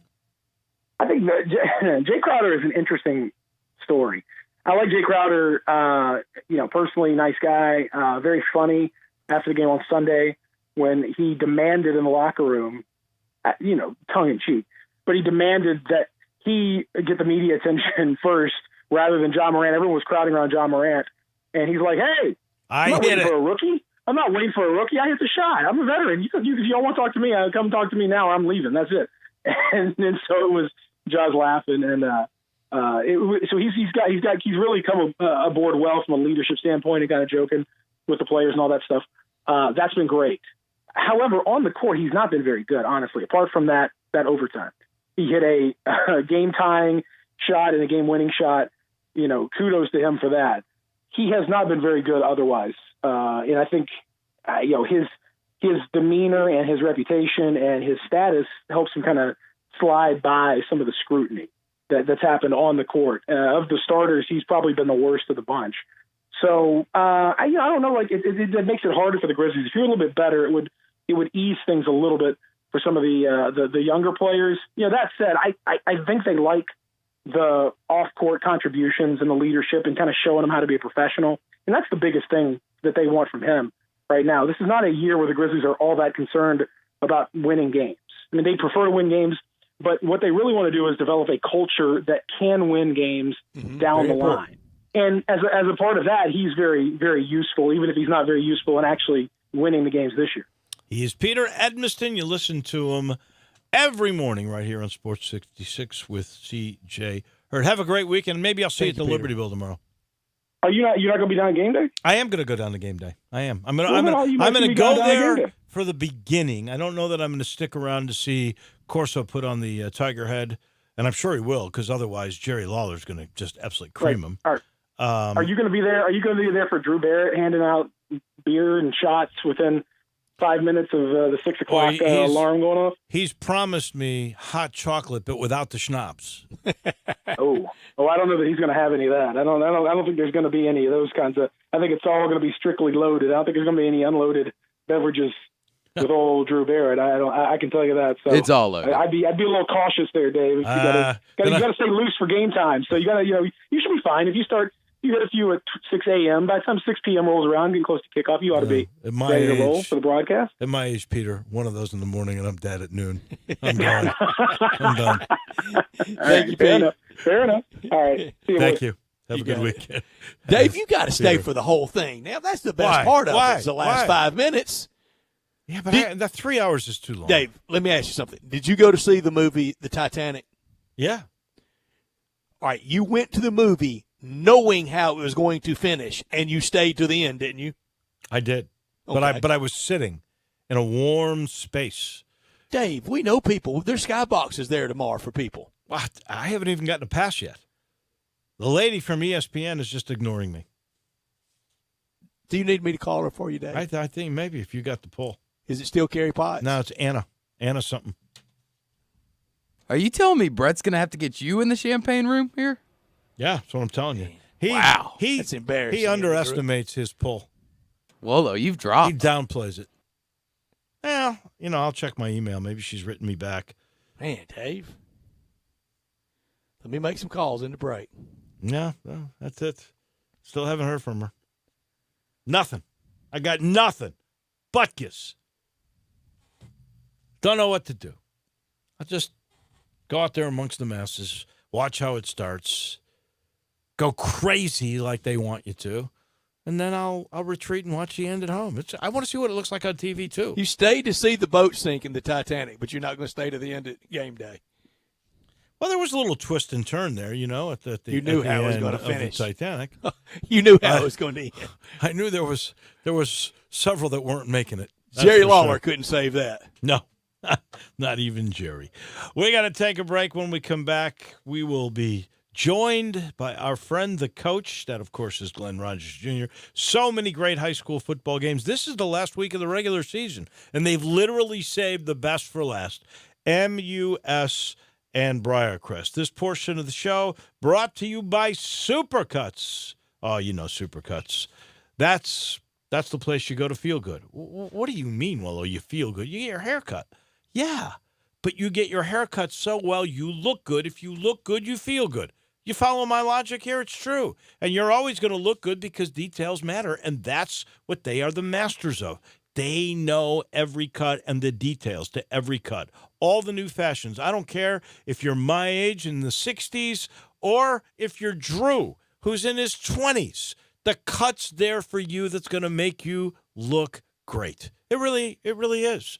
And you always end with the hot towel finish. You can't beat that. That leaves you invigorated and it leaves you relaxed all at the same time. Go see for yourself. Go to supercuts.com. You'll find the location that's nearest to you. They got 15 of them now. Supercuts, where you always walk out feeling good because you're looking good. Back in just a minute. This is Sports Time with Wallow and Stats. Search Sports 56 on Facebook and give us a like. And follow us on Twitter at Sports 56 WHBQ. Pop the top on your next party. 34 North Cocktails. Available in Memphis now. Great for football grove parties, around the hunting campfire, and when you get home, entertain friends. Pop a premium can of Barrel Thief. Tastes just like an old-fashioned Barrel Thief made with aged bourbon, bitters, a hint of orange, a touch of vanilla, 15% ABV. Then, for you vodka lovers, try Sneaky Pucker, a refreshing lemonade premium vodka cocktail, 12.5% ABV. Made with super premium vodka, lavender, simple syrup, and lemonade. Delicious and smooth. Let the party begin with 34 North Cocktails. There's a new commissary in town in Collierville. Germantown Commissary is doubling. Yeah, they're still going to have the old Germantown Commissary by the tracks, but now there's a huge new Germantown Commissary in Collierville at Poplar and Houston Levy Road. It's huge, too. There's a drive-through. There's plenty of parking. No telephone pole to get in your way. A cool patio. It's right by the track, so the tradition continues. And this is a tradition that's been around forever. That commissary is famous for hickory-smoked, slow-cooked Memphis-style barbecue. They've got a private party room at the new one in Collierville. Self-catering still continues. Party packs for $5.95. Basically, the great ribs, the great pulled shoulder, the great deviled eggs. Everything is there in Collierville and Germantown now. So there is now a Germantown and Collierville style of barbecue. It's called Germantown Commissary. DeSoto Auto Sales specializes in late model cars with low mileage. They have the highest standards in the car industry. All of their cars are test-driven, checked out from head to toe, unlimited inventory, every make and model. And if it's not on the lot, they'll find it for you. Walk in the door of DeSoto Auto Sales, 5704 Goodman Road. Within 45 minutes, you can test your car, get credit approval, and finish paperwork within an hour. No shortcuts at DeSoto Auto Sales. Kind, courteous employees, a down-home environment. DeSoto Auto Sales cares about your time. Lowest prices in a 350-mile radius. We're living in a world today where time does matter. Visit them online. Check out their referrals. DeSotoAutosales.com. Very proud to serve DeSoto County and other surrounding areas. DeSoto Auto Sales, 5704 Goodman Road. Call 662-890-7184. 662-890-7184. Come on down to DeSoto Auto Sales.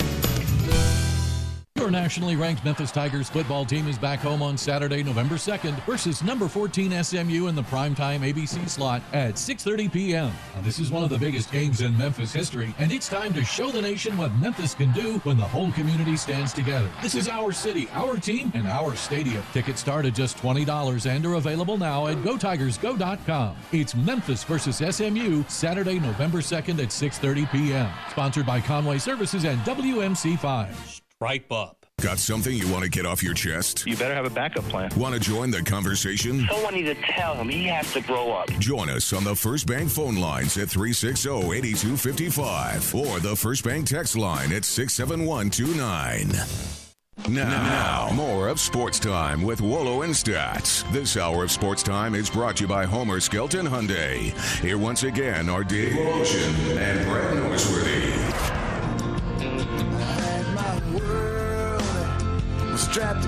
Welcome back into the Family Leisure Studios. I'm in the Flynn Broadcasting Center. Then we've got the Family Leisure Studios on the Plains in Auburn. That is where Brett Norsworthy is. Also in studio, our coach, Glenn Rogers Jr. I can't help but laugh. Brett, you're not able to see him, but I mean, he's got the vest on. He's got the long Under Armour stuff on. He's got wearing in studio his toboggan cap. He's ready. I'm sorry. It's a Nike deal. There you go, baby. And it's Memphis. it's got the big collar. I mean, turtleneck collar. Yeah, what's your deal? You played in the Canadian Football League. You've gotten wimpy. I've got wimpy. Dave, that was 20 years ago, man. My bones have gotten used to this Memphis weather now. I mean, in studio, you'd think it's 40 or 30 degrees in here the way he's dressed. Unreal. And I can see him on the live stream. I'm looking at both of y'all now. Y'all there wave you back go. at me right now. There Good you afternoon to all our listeners. I Yes, should sir. let everybody know they can watch us on Facebook, on Periscope, on Instagram, on YouTube, and on Twitter. You can see the handsome, smiling face of Glenn Rogers Jr. Okay, it's a big game tonight. There's no doubt about it. Yours is the game of the week. Absolutely. It's for the championship of your side of this division. First of two meetings, maybe. Yeah, could be the first. Could be of the two. first of two. That's right, Stats. And Briarcrest, you anointed as the best Briarcrest team in the school's history. You said that before the season began. Before the season started. And here you guys are. You've lost a game. They haven't. You lost a game in your division. They haven't. Yeah. And it's going to be like a heavyweight championship fight. And, I told you, Dave and Stats, earlier this year, I thought, on paper that this was the best Briarcrest team that I've seen. And they proved me right so far. When Coach Freeze was there, they had Michael Orr and Greg Hardy. But these guys, Jabari Smalls, Ole Miss commitment, Big O, who hasn't decided yet, Omari Thomas, Rodney Newsom. And then they got the wide receiver who's committed, Reggie Neely to Tulane. So they got talent and speed all over the place. And then their quarterback, he's a good dual threat quarterback who can run and throw. He's the engine that makes the train go. And so, and they got other solid players at other positions. And so that, to me, Coach Stewart and his staff, they've been blessed to have a lot of good talent this year. The papers have really played this up big about the two big guys. Marcus Henderson, your guy, who I guess hasn't figured out where he's going to go, but it's going to be an SEC school, right? Yeah, more likely, yeah. And Amari Thompson, who's made his commitment, I believe, hasn't he? No, I think Amari's committed yet. Omari's not either? He's on But Jabari is Ole Miss committed. Is Ole running Miss, back, the running back. But the big guy, the lineman, hasn't committed anywhere yet. And he can go anywhere he wants to. He can go anywhere in the country. He's got probably over 40 offers. Ohio State, Alabama, you name it, he's got it. And so it's gonna be a good test for Marcus. He'll be head and head against Omari. They've played against each other before, haven't they? Exactly, played against each other the last 2 years. And so 2 years ago they beat. We had a lead. They came back with Beatty, Tyler Beatty, the Missouri tailback, and he ran wild on the second half. We ended up losing that game 28-23. And then last year we shut them out at home 35-0. So this is kind of the swing game. Coach Stewart has said all along, this is probably the best group of guys he's been around. And, and you look at them on film, they do a lot of good things on film. Talent, you can see the talent. And it's going to be a tough out for us, but, something I think it's a mountain we can climb. So they're much better than the team that lost 35-0 last year. Oh, absolutely. I think they're much improved. Last year we jumped on them. We had a lot of good players last year as well, so we jumped on them. It's hard to come back when you jump on a team like that. Glenn, in college, will Marcus Henderson and Omari Thomas, will they play offense or defense? Well, Marcus Henderson is open to playing defense. His first offer was from Mississippi State when he was a freshman as a defensive lineman. That was his first offer. Omari has stated clearly that he wants to play defense.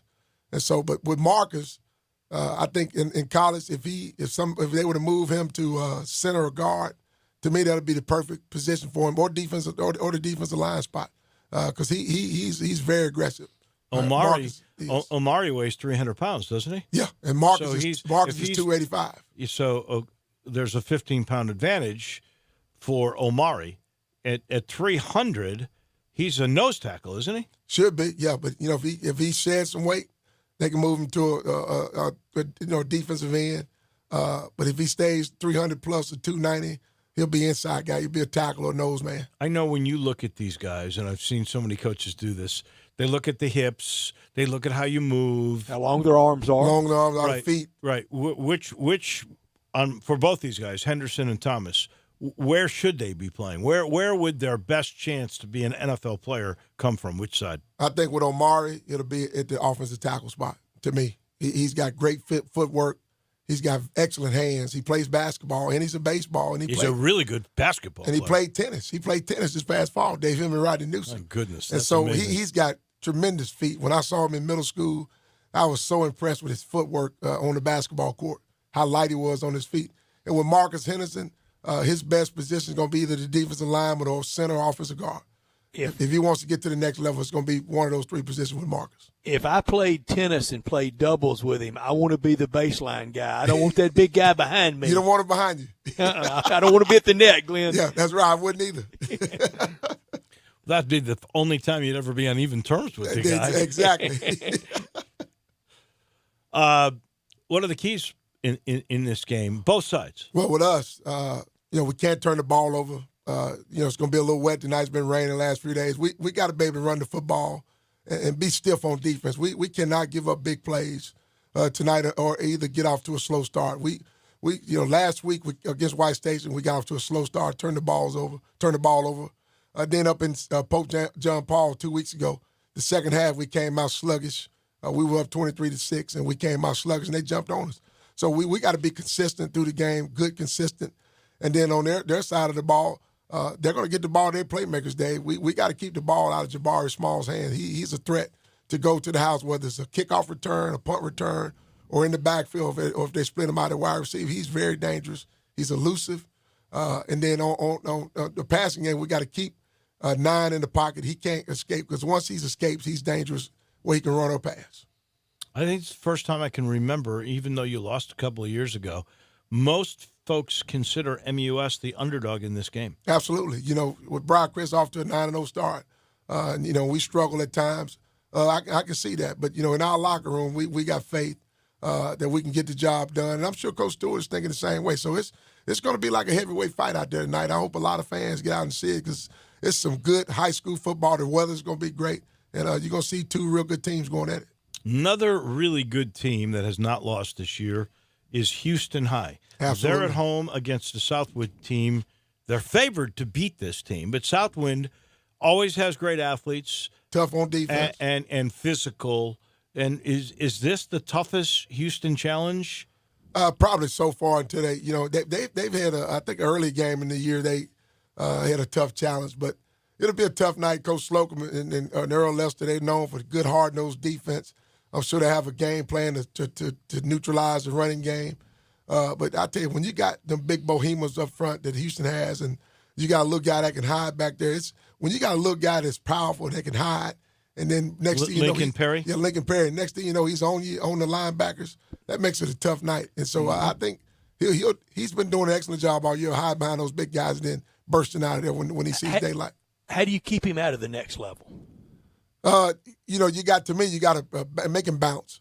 When you get a guy like him downhill, go sideways. Go east and west, control the gaps, make him run sideways, and then have the speed on the outside to be able to chase him down. The kid that was at Lausanne last year, now at Tennessee, Eric Gray. Eric Gray. A lot of people say, well, he's too small. They said that really his sophomore and junior year. By then, they changed their mind. I've heard the same knock on Lincoln Perry, that he's too small. Dave. Is he as good as Eric Gray? And can he play Division I ball? I think Eric is probably a little bit bigger, but yeah, Lincoln he can play. He can play Division I football at a high level. I mean, he can play one of these SEC schools or Memphis, SMU. He can play at a high level. He really hasn't gotten that many offers yet, has he? Exactly. And, it's a shame because you see a lot of these running backs in the pros. Take my chance. Yeah, they're not. You got a lot of small guys in the pros, and so I'm like you, Stats. I would give this guy a shot. From what I've heard, he's a hard worker. Got a great family structure, and so colleges need kids like this young man. It might be great in the return game early, but I'd take my chance to see if I couldn't develop him as a junior, senior player, and then if I couldn't, maybe he could help me in the return game. The good receiver at Central, Darren Turner, he's committed to Arkansas. I wonder if he's getting the collective cold feet that the Whitehaven guys got on going to Arkansas. That tonight there will be Tennessee coaches at the Central Whitehaven game. Are you hearing anything on how firm his commitment, with a lot of people really abandoning Arkansas? Well, you remember he was committed to LSU, and I think Darren Turner, and I think LSU dropped him. But I don't think he's getting cold feet with Arkansas. He's been committed there for quite some time now, Stats, and this time of year with signing day about a month away, a little bit over a month away, about a month and 2 weeks away. I think he'll stay solid on his commitment unless something happens to the coaching staff where he can maybe change his mind if somebody else comes in. But, I think he'll stay solid on his commitment. Is he the real deal? Yeah, I think he is. He's been a big target. I remember when we played against him when he was a freshman. I thought he had some skills. He's not a lot of blazing speed, but a big target with good hands and a good route runner. Whatever happened to the kid that was at White Station and went to Oregon? Dylan Mitchell. Dylan Mitchell. Yeah, he got cut from the Vikings a couple of weeks. He was on the Minnesota Vikings practice roster. So he'd already graduated. He'd already graduated. Man, yeah.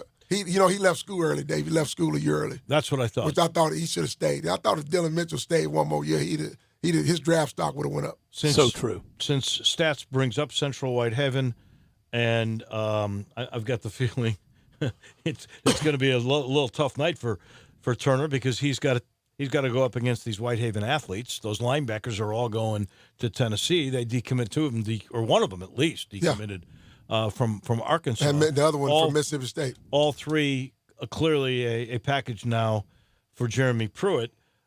There's literally very little chance that Central has at Whitehaven. Yeah, Whitehaven this time of year, Dave, they're usually clicking on all cylinders. And Coach Salisbury and his staff has always done an excellent job this time of year of priming, getting themselves ready for the big playoff push.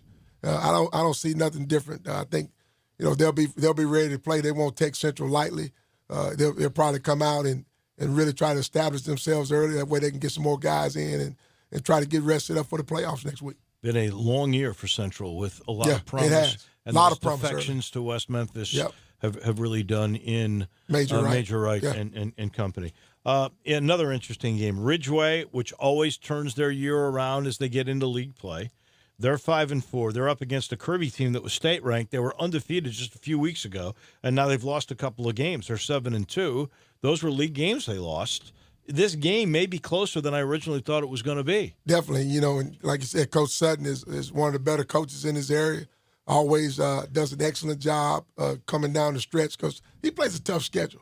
He plays a very tough schedule. Us, Whitehaven early on, and he usually plays an out-of-town team. So this will be one of those games where his team is going to be put to the test against a real good Kirby team. One more high school game, and I got to ask you to break down Memphis and SMU for me. But ECS, which could have a perfect division record if they win tonight, and they're the favored team to do so.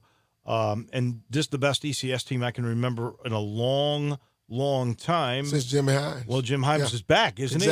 He's back as assistant coach. That tells you something right there. It sure does. It tells me something. And they take on FACS at FACS. Yeah, how do you break this one down? FACS, we were talking about the quarterback from FACS the other day. He's a real good one of the best quarterbacks in his area. But I don't see FACS stopping Jalen Greenwood. They're big up front. They got some athletes on defense. And this is the year Trey Adams and Scott Vogel, his defensive coordinator, is going to make a big-time push coming down the stretch for a playoff run. It's a great story, ECS. It is. They've done things this year they hadn't done in a long time. Exactly. Okay, before we let you go, as we talk to our high school coach, that would be Glenn Rogers Jr. He is an alum of the U of M. Absolutely. And tomorrow could be the biggest game we've ever seen. It's the first time with a non-SEC opponent that the whole stadium is sold out. 58,200 and change will be on hand. And this is going to be a great game. I think it's going to be a high-scoring game. How do you break this one down? Absolutely. I'm so proud of Coach Norvell and his staff. And, I'm so happy for these kids, Dave. They deserve a sellout crowd, a national broadcasted game on ESPN in front of the whole nation. And good for our city. Game day is here, and just excited for my city, Memphis, the 901 area code. And, defensively, we to me, we went backwards defensively. I don't know what the reason is. Well, I'll give you just to throw this little theory out for you. You lost Sanchez Blake, who was your number one tackler, who was your safety. Well, that's not good. And they had to play some guys a little bit out of position. Well, Dave, when you safety, when your safety is the leading tackler, that's not a good sign. Well, he's been their number one tackler most of the year. I know, but that's not a good sign. It's usually, one of those linebackers should be leading tackles, but the D line has been getting gashed.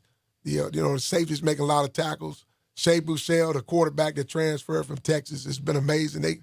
SMU has got a lot of firepower on offense, and so we got to put some points on the board, and special teams to me is going to be probably the biggest differential in this ball game. Which special teams unit is going to show up? Hopefully it's ours. We got a big kicker, strong return game, and so I'm hoping our defense, though, can step up tomorrow and make some plays, because we're going to need our defense to step up and make some plays tomorrow. Something occurs in this game that I've never seen before. Their punter is a safety. Yeah, that's starting safety. Is the punter. It's the free safety. Yeah. He's their punter. That's He's also the guy that blew the coverage when that kid from Houston ran 96 yards. That was his bust. Back in the day, the punter was Craig James, played tailback and tailback at SMU with the Pony Express. Man, hopefully Craig James and Eric Dixon will be on the sideline tomorrow. Oh, I hope so. That would be a lot of fun. That would be a lot of fun, man. I'm just excited, though, Dave and Stats. Who knows? Not only for our game, but for tomorrow. You're right. Who knows? Yeah. Who knows what we're going to see tomorrow? Exactly. Thank you, my friend. We appreciate it. Go Tigers, go. We got to take a break. Talking with Glenn, always a lot of fun. Our title sponsor this hour, it's Homer Skelton Hyundai in Olive Branch. That's the home of assurance. It's the home of great technology and the assurance that you get with that technology, because they know it's that good. 10 years, 100,000-mile limited powertrain warranty. Can you believe that? 10 years? That's how much they believe in the product. And then there's the service. That's called the shopper assurance. Go ask Chris True about that and know how good this is. People realize it. To be a certified pre-owned car, you have to be a Hyundai. This is Ray Melton's division. You have to be a Hyundai. And guess what? 11 years in a row, #1 certified pre-owned car dealership in Memphis. Product and service. Can't beat it. It's the perfect marriage. All you got to do is get on Lamar to go see for yourself. Exit 1 in Mississippi's Craft Road. Turn left and you're there. Homer Skelton Hyundai in Olive Branch. Back to put a wrap on hour number 2 on this Friday. This is Sports Time with Wallow and Stats. Get happy with Johnny Radio's Happy Hour. Weekday afternoons from 1 till 3 on Sports 56, 96.1, and 87.7. Did you know nearly 40% of men under 40 and over 75% of men over the age of 40 experience sexual performance concerns? At the Memphis Men's Clinic, their experienced physician performs a comprehensive evaluation that determines which specific issues may interfere with your sexual performance. These issues can vary and range from anxiety to medical issues, low testosterone, or erectile dysfunction. The Memphis Men's Clinic has evaluated hundreds of men of all ages over the years and reestablished a normal sexual life. The Memphis Men's Clinic will work aggressively to resolve issues and allow you to restore your sexual health and overall well-being. That's the Memphis way. If you're 20 years old or 90 years old, come and get cared for the Memphis way. Treatment that's based on your specific needs after a professional clinical evaluation by their experienced board-certified physician. Call the Memphis Men's Clinic today at 901-443-0475 or visit memphismensclinic.com. Upgrade your commute at Acura of Memphis. Seize the thrill and test drive one of our award-winning models, each packed with cutting-edge technology, luxurious amenities, and a driving experience that's sure to awaken your inner self. Driving shouldn't be a chore, it should be an adventure. Advance your drive today. Shop our aggressive lease and finance options now. Luxury is waiting at Acura of Memphis, or shop online 24/7. Visit AcuraofMemphis.com. This story is called The Ugly Truth About Timeshare. If you think you've done your family a favor by buying a timeshare, you need my help. Hello, I'm Chuck McDowell, CEO and founder of Wesley Financial Group. 10 years ago, I started helping folks cancel their timeshare contracts, and in the process started what's now called the timeshare cancellation industry. Timeshare is the only thing that you can buy that you can't tell me how much it's going to cost or when it's going to end. When you buy a timeshare, you give them a blank check to fill out any amount they want for annual maintenance and assessment fees. Sound crazy? The crazy thing is, this never ends. Stop the insanity today. Call my office now. I guarantee if we can't cancel your timeshare contract, you'll pay nothing. Were you lied to when buying a timeshare and want out? Get the facts about timeshare cancellation. Call Wesley now for your free information kit. 800-542-7711. 800-542-7711. 800-542-7711. Right now, the Home Depot makes replacing your old carpet easy with more styles and colors to choose from. There's no better time to buy with free installation on any carpet purchase of $499 or more, all by licensed local pros. Backed for life. Today is the day for doing and saving with free carpet installation only at the Home Depot. More saving, more doing. For a limited time, $4.99 minimum purchase required. Typically $6.99. For license information, visit homedepot.com/license numbers. Valid through November 6, 2019. Now, more of Sports Time with Wolo and Stats. This hour of Sports Time is brought to you by Homer Skelton Hyundai. Here once again are Dave Woloshin and Brad Norsworthy. We talk college football, and we'll make our picks at 5:30, but some good college football games tomorrow. Not many in the top 10, but some good games around the country. And the big game right here in Memphis, Williams Equipment Supply. They're your homegrown, locally owned, and number one in compact construction equipment company. They're right here in the Mid-South. They've represented the Bobcat Company for 50 years. Bobcat, the industry leader in compact loaders and excavators, support American manufacturing, buy, lease, or rent. Bobcat Equipment, Williams Equipment Supply, the largest compact equipment dealer in the Mid-South with 9 great locations. Whether you buy, lease, or rent, let Williams Equipment Supply help you out. They have a price that you can afford. The largest inventory of equipment, attachments, and parts, the largest compact rental fleet, the best technicians, and the most locations. Whether you do plumbing, utilities, swimming pools, concrete breaking, or foundations, let Williams Equipment Supply help you out with the right Bobcat excavator for you. In North Mississippi, the Bobcat specialist is Cody Bumpus.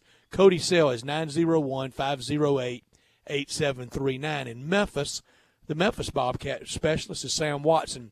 Sam's cell is 901-326-6429. Williams Equipment Supply, the largest compact equipment dealer in the Mid-South with 9 great locations. We have a great new promotion I want to tell you about. If you go to sports56whbq.com, it's called Home for the Holidays. And just go to the website. It's going to run through December 20th. People, you go there, you register. The winner will have their house note or rent paid for an entire year. That's a Lee Corso double yo there, isn't it? Wow, that is a heck of a deal. On the First Bank text line, somebody asked, and this was early, if Memphis wins out, would the championship game be here? Yes, because you would have beaten everybody in your division.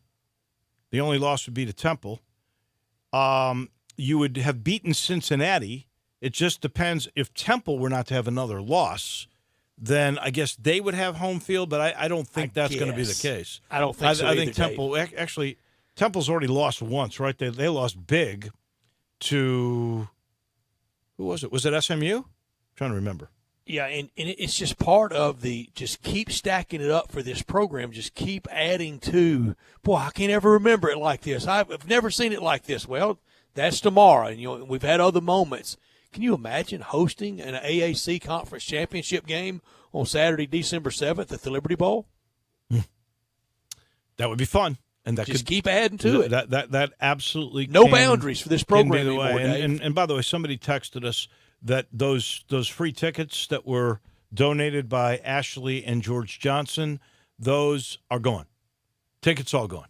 Outstanding. So we're going to have 58,000 blue-clad Tiger fans. 200 and what did I say it was? 58,325. That I think SMU got 900 tickets. I don't know if they sold them all. If they didn't, they were turned back and they're gone. So the for sure it's going to be 57,000 in the house that are wearing the Tiger blue. Another texter, hoping the size and the loudness of Tiger fans will contribute to helping the Tigers tomorrow. My question is, what is the largest attendance of any SMU away games this year? I would think the TCU game was probably pretty well packed because that's a Metroplex game. I don't know the attendance on that, but I would bet it was pretty well jam-packed. I would say that Memphis, though, has probably played in bigger games over the last couple of years with this seasoned group than most of the SMU guys. Remember, I agree. Buechele played for Texas, so he's played in some pretty big games. But I think Memphis actually, as a unit, has played in bigger games than SMU, and I think that comes into play tomorrow. the crowd can be and will be a factor tomorrow night. There is no doubt. This portion of the show is brought to you by Campbell Clinic, the docs at Campbell Clinic, who will be on hand, and they're the only ones with all the pediatric team. They're the only orthopedic pediatric team in Memphis. They got 6 of those doctors. Nobody else does. They'll be at high school football games. And you might have been told you need hip or your knee or your shoulder replaced. You can't quite commit to it. You're worried about recovery. You don't think you'll get back to the way you were. Put joint pain on the sideline. Please call the experts at Campbell Clinic. They do same-day hip and knee replacement in 2 surgery centers. You walk in with pain at 7 in the morning. You're home by lunchtime. It's that easy. You can recover in the comfort of your home. You're back on the golf course, exercising, in the garden, maybe playing with grandkids in a few weeks. I've never heard anybody who got surgery say they regretted it. Most of the time, they say they wish they'd done this thing years earlier. 5 convenient locations in the area. Put an end to nagging joint pain once and for all. Call 759-3111 or schedule an appointment online at campbellclinic.com. We start a new segment with our friend Andy Schiffman, the agent from Chicago on the NBA. That's next on Sports Time with Wallo and Stats. Hi, this is Troy Five-Ash, owner of Five-Ash Roofing. It is that time of year where the weather is unpredictable, and given the recent storms, it's a good time to discuss insurance claims. So here's a few things you should know. Always hire a local contractor, because if you have a problem with your roof down the road, you want to be able to find him. Never allow anyone to pressure you into signing a contingency contract. They're used as sales tools, making you feel committed, and the truth is, those contracts are not worth the paper they're written on. Be careful of door-knocking salesmen. Some are reputable, but many are not. They canvass the neighborhood and tell everyone to file a claim, working their percentages and not caring if you file a claim even when they know the likelihood of it being approved is low. Some will even damage your roof hoping to convince the adjuster it's storm damage. That's fraud, and contractors have gone to jail for that. So do your research and know who you're hiring. Five-Ash Roofing, the official roof of the University of Memphis Athletic Department. Fair, honest, and ethical. 367-0050 or memphisroofer.com. Five-Ash Roofing, it's what we do. We're here for you. You have to be up in 5 hours, 2 hours, 6 minutes. And when you hear, you realize that you haven't slept a wink. That's why there's ZzzQuil Pure Z's, a drug-free blend of botanicals with an optimal dose of melatonin, so you can fall asleep naturally with no next-day grogginess. It's available in both liquid and gummies, tastes great, and is non-habit forming. Pick up ZzzQuil Pure Z's from the sleep experts at Vicks ZzzQuil. ZzzQuil Pure Z's, naturally superior sleep. Available at retailers near you. This is Jason Mott. Join me November 9th downtown at the Column for our 8th annual Jason Mott Foundation Cornhole Challenge. Doors open at 6. For tickets and more information, click the events tab at jasonmottfoundation.org. Looking forward to seeing you out there, and let's strike out cancer. We are Sports 56 WHBQ Memphis, WIVG-FM Tunica Memphis, and WPG-FLP Memphis, Flynn Broadcasting Stations. Welcome back to Sports Time with Wallo and Stats. This hour of Sports Time is brought to you by DeSoto Auto Sales. Here once again are Dave Wolosian and Brad Norsworthy. Come on, Muhammad, we hit fame. We busy with the deal, we get insane. The talks NBA and basketball with us beginning in a few minutes. We're really looking forward to having Andy with us as part of the regular team for the year. He's got to miss next Friday, but he gave me advance warning about it. But he's with us today, and he'll talk a lot of basketball with us between now and the end of the NBA season and beyond, come draft time. One of his expertise for sure. This hour brought to you by DeSoto Auto Sales, where they specialize in late model cars with low mileage. They have the highest standards in the car industry down at DeSoto Auto Sales on Goodman Road, 5704 Goodman Road to be exact. All the cars thoroughly examined, test-driven, checked out head to toe, bumper to bumper at DeSoto Auto Sales with an unlimited inventory, every make, every model. And if by chance they don't have it on the lot, they'll go out and find it for you. No shortcuts taken at DeSoto Auto Sales. They treat you like family. Kind, courteous employees, laid back, down home atmosphere, no high pressure sales, but they do make you this promise. They know we're living in a world today that time matters, so they make you the ultimate car experience promise, and that means you walk in within 45 minutes, test drive your car, credit approved, paperwork finished, and you're gone in 45 minutes. It's that simple. Check out the referrals online at DeSotoAutoSales.com at 5704 Goodman Road, 662-890-7184. Come on down to DeSoto County to DeSoto Auto Sales for the town and country experience on Goodman Road at DeSoto Auto Sales. We start a new segment. It's with our friend Andy Schiffman. Memphian was the video coordinator for the University of Memphis basketball team under Josh Pastner and has worked his way up in the world of being a sports agent. He is with Priority Sports and Entertainment in Chicago, but they're all over the place. His clients include Brandon Clark, who is, of course, now a Memphis Grizzly. Andy, thank you for agreeing to be doing this on a regular basis. We appreciate it. And let's start with the woe-begone, unbelievable 180 for the poor Golden State Warriors, who paid so much money, or their fans did, to move to a new arena. And now they could be in the world of Tankathon. tanking. Yeah. Sure. This is an amazing turnaround.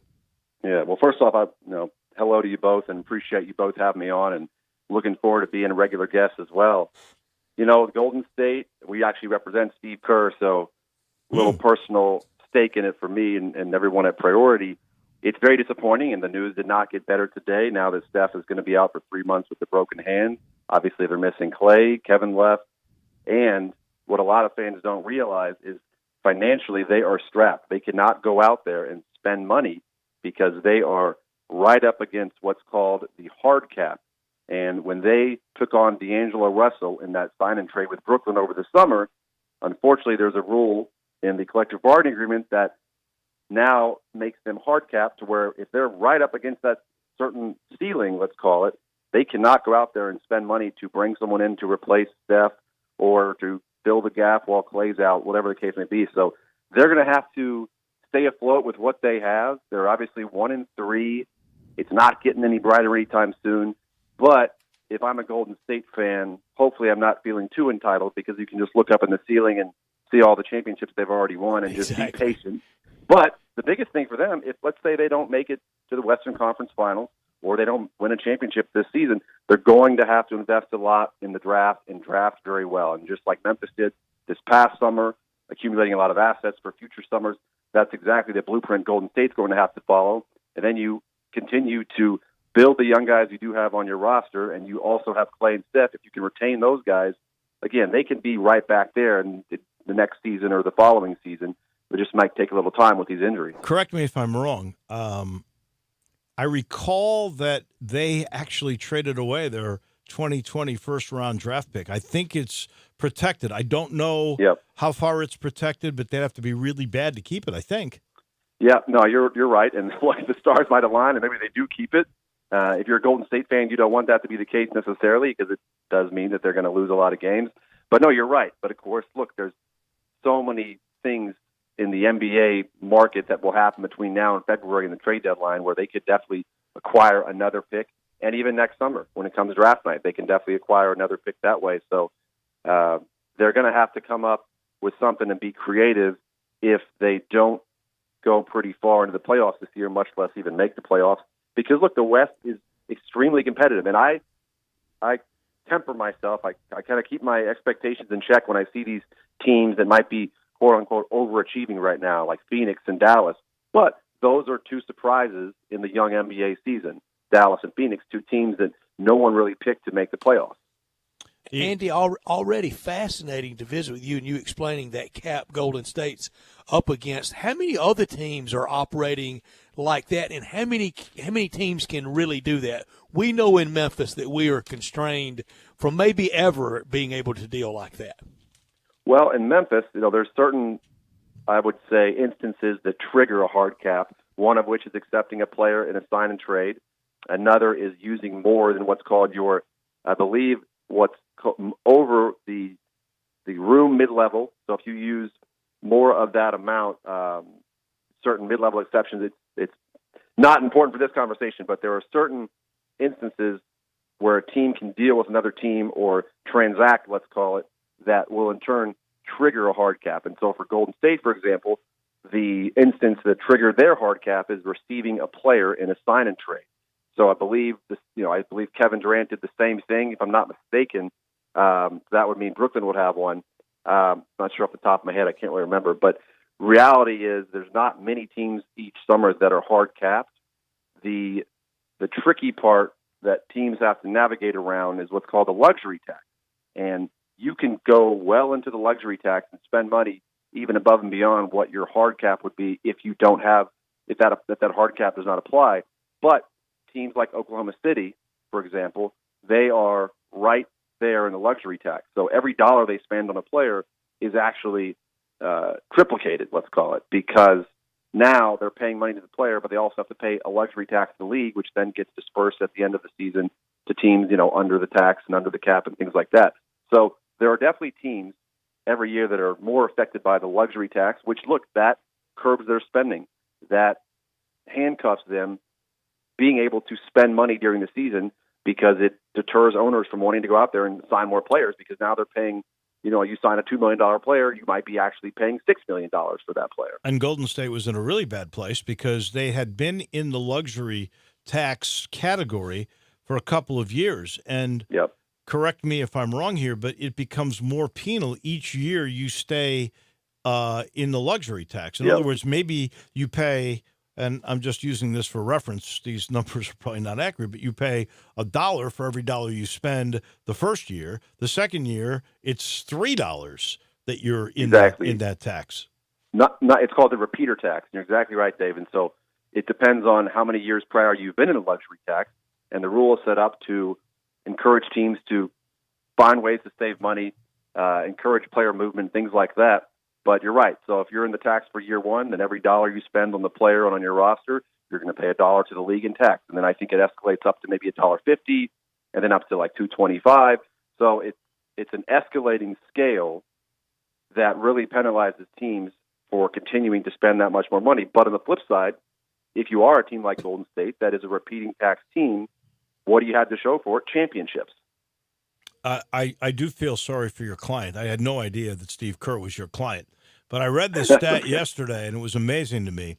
With Steph Curry, I can't remember the exact number, but it's something like 275 and 65. That's what his record is. Without Steph Curry, he's 26 and 26. He's a 500 coach. And now, luckily, that's a small enough sample size that, will really be tested. That record will really be tested this season, I've got the feeling it'll be under 500 because I don't care. I don't care if you're Greg Popovich, if you were Phil Jackson, my guy with those great Bulls teams. If you don't have players, you're not winning at the NBA level. For sure. Now, I will say, you look at a team like Toronto, they won a championship. Kyle Lowry, Kawhi Leonard, obviously, but these guys were not, and Kyle was obviously a top pick, one of our clients, but Kawhi, Pascal Siakam, these aren't top 3 picks year in and year out that they're just churning out and they just grew and developed. I mean, they struck it rich with a guy like Pascal Siakam. They draft, were able to get Fred VanVleet. They're able to do a lot with players that might be a little bit underrated. So kudos to their development staff. But again, you look at that talent pool and where they were a couple of years ago compared to what the Lakers are now and what the Golden State Warriors were in years past.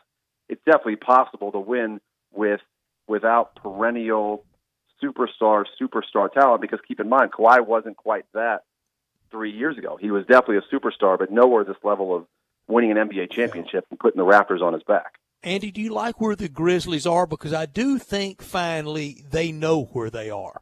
Exactly. I do. And I like it for a few reasons. I'll tell you why. One, they have an identity. Exactly to your point. Exactly. They know who they are. Two, they're not going to play outside themselves. They're not going to transact, like I used the word earlier. They're not going to run an organization outside of what they're trying to accomplish. They're sticking true to who they are. And when I say that, I mean they're not going to go out there and trade away young assets and pieces and draft picks to go out there and sign a veteran that's going to help them catapult them into the playoffs in the spring. They don't need to do that. Build your young core. They are more than likely not going to even sniff the playoffs this year, but that's okay if you're a Grizzlies fan. That's not the goal. That's not what you're selling to your fan base. Fast forward a year from now, after you now have all these future draft picks to use from all the trades that they accomplished over the summer, you're growing the young core of Ja and Jaren and Brandon Clark and these peripheral pieces. Grayson Allen's a great player. They have a lot to look forward to because they're so young, and you've seen teams like that, right? with a young core to grow. They draft well. You look where they are 2-3 years down the road. So I firmly believe they're heading in the right direction, a direction that Grizzlies fans really haven't seen in a long time, and they're doing it with young pieces, which means that they're able to retain that core, and you can get right back into competing for the Western Conference Finals or even better 2-3 years from now. You just spoke very highly of Grayson Allen, and I want to believe you because, I've seen this guy as a college player really dominate a game, but I have not seen that yet. And he's certainly not getting any calls. I know. He got killed by Anthony Davis in Los Angeles the other night, and didn't sniff the call, and he got killed. But why is it you think he's such a good player? I think he has a bulldog mentality. And for me as an agent, I love players. You don't even have to be the most talented, the best shooter, the tallest, the fastest, etc. I was watching the Hawks Heat game last night, for example. Speaking to that, Kendrick Nunn with the Heat, a kid that was undrafted out of Oakland, spent last year in the G League, took off this summer, and I'm changing subjects a little bit, but it'll all tie back into your question. Okay, I believe it. He's absolutely crushing it among the rookies this year, and he just took over the game last night against the Hawks, and the Heat are winning with him and Hero and even Jimmy Butler, who's playing very unselfish basketball. And my point is, a guy like Kendrick Nunn, similar to Grayson, they have this bulldog mentality. I'm going to stop at nothing to win every single possession, and I'm going to dive on the floor. I'm going to do all the nitty-gritty things, and that's why I would imagine he fits in so well with Memphis, just fits the whole grit and grind mentality and philosophy. And so Grayson will find a way to get it done, and he's tough. I think if he just continues to grow and get used to, this is a new team for him, right? So if he grows with this young core and everyone gets more and more comfortable playing with each other, that's what it's all going to come down to. I believe they can definitely compete for the playoffs next year. And then you think about, again, if they retain the young core and they continue to draft well and the development piece takes care of itself, think about where they are 2 seasons from now, 3 seasons from now. They could absolutely turn into a team like, I'm just trying to think of teams that have kind of developed these young talent. Brooklyn, for example, with Karis LeVert and Joe Harris. The Pacers with Sabonis at one point in time. Again, these are teams that are every year competing for the conference finals and sniffing the finals. The Milwaukee Bucks, the Denver Nuggets, 2 other examples. Portland. You mentioned Tyler Herro, and he's off to a great start. I picked him as my rookie of the year, kind of more than anything else. You got to pick Brandon. Come on, what are you doing? Well, I went with Tyler Herro. I love Brandon Clark. He's off to a great start. Yeah. But Tyler Herro's off to a good start, and the Heat are off to a good start. Yeah. He's fun to watch. He's very fun to watch, and he fits that team really well. Last night, Mike Malone, the Denver Nuggets coach, was very upset with his team and basically said they were good talkers, but they sure didn't put up that talk. Right. They did not hustle at all. In fact, he took 4 of the 5 starters out early in the third quarter because they weren't getting back on defense, and the Nuggets fall to the Pelicans. I'm really high on him, and I'm really high on this team, but when a coach does that in this day and age, because it's a players' league, right? Do you ever worry that he loses them and then they use leverage to get rid of him? Not this early. I know what you mean, and it's a good point, but not this early. We've got a couple guys in the Nuggets, Mason Plumlee and Michael Porter Jr., who actually made his NBA debut last night and then 15 points, and a lot of it was towards the end of the game. But look, they're obviously underachieving right now, and you don't hit the panic button just yet. So to your point, Dave, I would say not this early. And the good thing about the Nuggets is they have great chemistry in the locker room. Now, I say that now on November 1st, right? Mm-hmm. We'll see what happens as we get into January and February. But the exceptional chemistry and the fluidity and the continuity from the roster last year compared to this year will not allow hotheads to prevail and try and form a coup and overthrow Malone, because he's had success with these guys. So they need to be patient. They obviously had a bad loss at home against Dallas the other night. They lost last night. Just be patient. Don't change what you're doing and continue to play good, unselfish basketball. When they really, you start to get yourself in trouble in the NBA when you start to just play one-on-one the whole time, because you as the player might be putting up huge numbers, but everyone else around you is going to be miserable. And the coaches in this league, you hinted at it, right? It's a players' league. So a lot of the coaches, not all, but a lot, will fail to hold superstar players accountable. But these superstar players, they have to go out and get theirs. They have to go out there and put up their numbers. But what does that do for players 6 through 15 on your roster? It's really not fun to play basketball. Andy, what's a typical night like for you between keeping up with your guys and your friends around the league and friends that know what you do? What's your DMs and your texts and everything look like? And how do you watch games every night, trying to keep up with all your guys? Yeah, exactly right. It's this time of year is fun. If you're a basketball junkie like me, it's fun because during the day, my colleagues and I will be around the computer watching all the EuroLeague games and games in Europe that come on between 12 and 2 or 3 o'clock just because of the time difference, and all the games in Europe are starting 7, 8 o'clock over there. Then you go home, and maybe you can eat something quick or just make dinner. Like last night, I was making dinner watching the 3 games that were on. But, got to invest in NBA League Pass and just watch games constantly. So every night during the NBA season, I'm watching our guys. And when I was back in Memphis, it was obviously sit down and watch every single Grizzlies game religiously. And now, if the Grizzlies aren't playing, I'm going to watch another game, but watching my guys. And obviously, when the Grizzlies are playing, watching Brandon. And then if he goes out, then maybe I'd change to another game. So what's changed for me over the years is paying more attention to my players and our agency's players, because you better believe after the game is over, people are going to be unhappy. I didn't play enough. They took me out in the third quarter. I didn't touch the ball. They didn't move the ball to my side ever. They're not running stuff for me anymore. Injuries happen. And so I've never had a night that I can remember during an NBA season in recent memory where my phone hasn't rang or texts haven't come in with players being unhappy. But that's part of it. And that's why I love being an agent, because I can be a voice for them and be there to talk through things, because these guys need that. I think a lot of fans forget, these are people. And so no matter how much money they're making, they're in a profession where things won't go right all the time. They're in a team sport. It's not an individual sport. So they can't control what their coach does sometimes, or anytime, or what their teammates do, or what the opposing team does. And it's not always going to go your way. So as an agent, I want to be able to communicate with our players, not just be a yes man to say, oh, you're right, coach is out of his mind, this guy, but really educate them on, here's what I saw.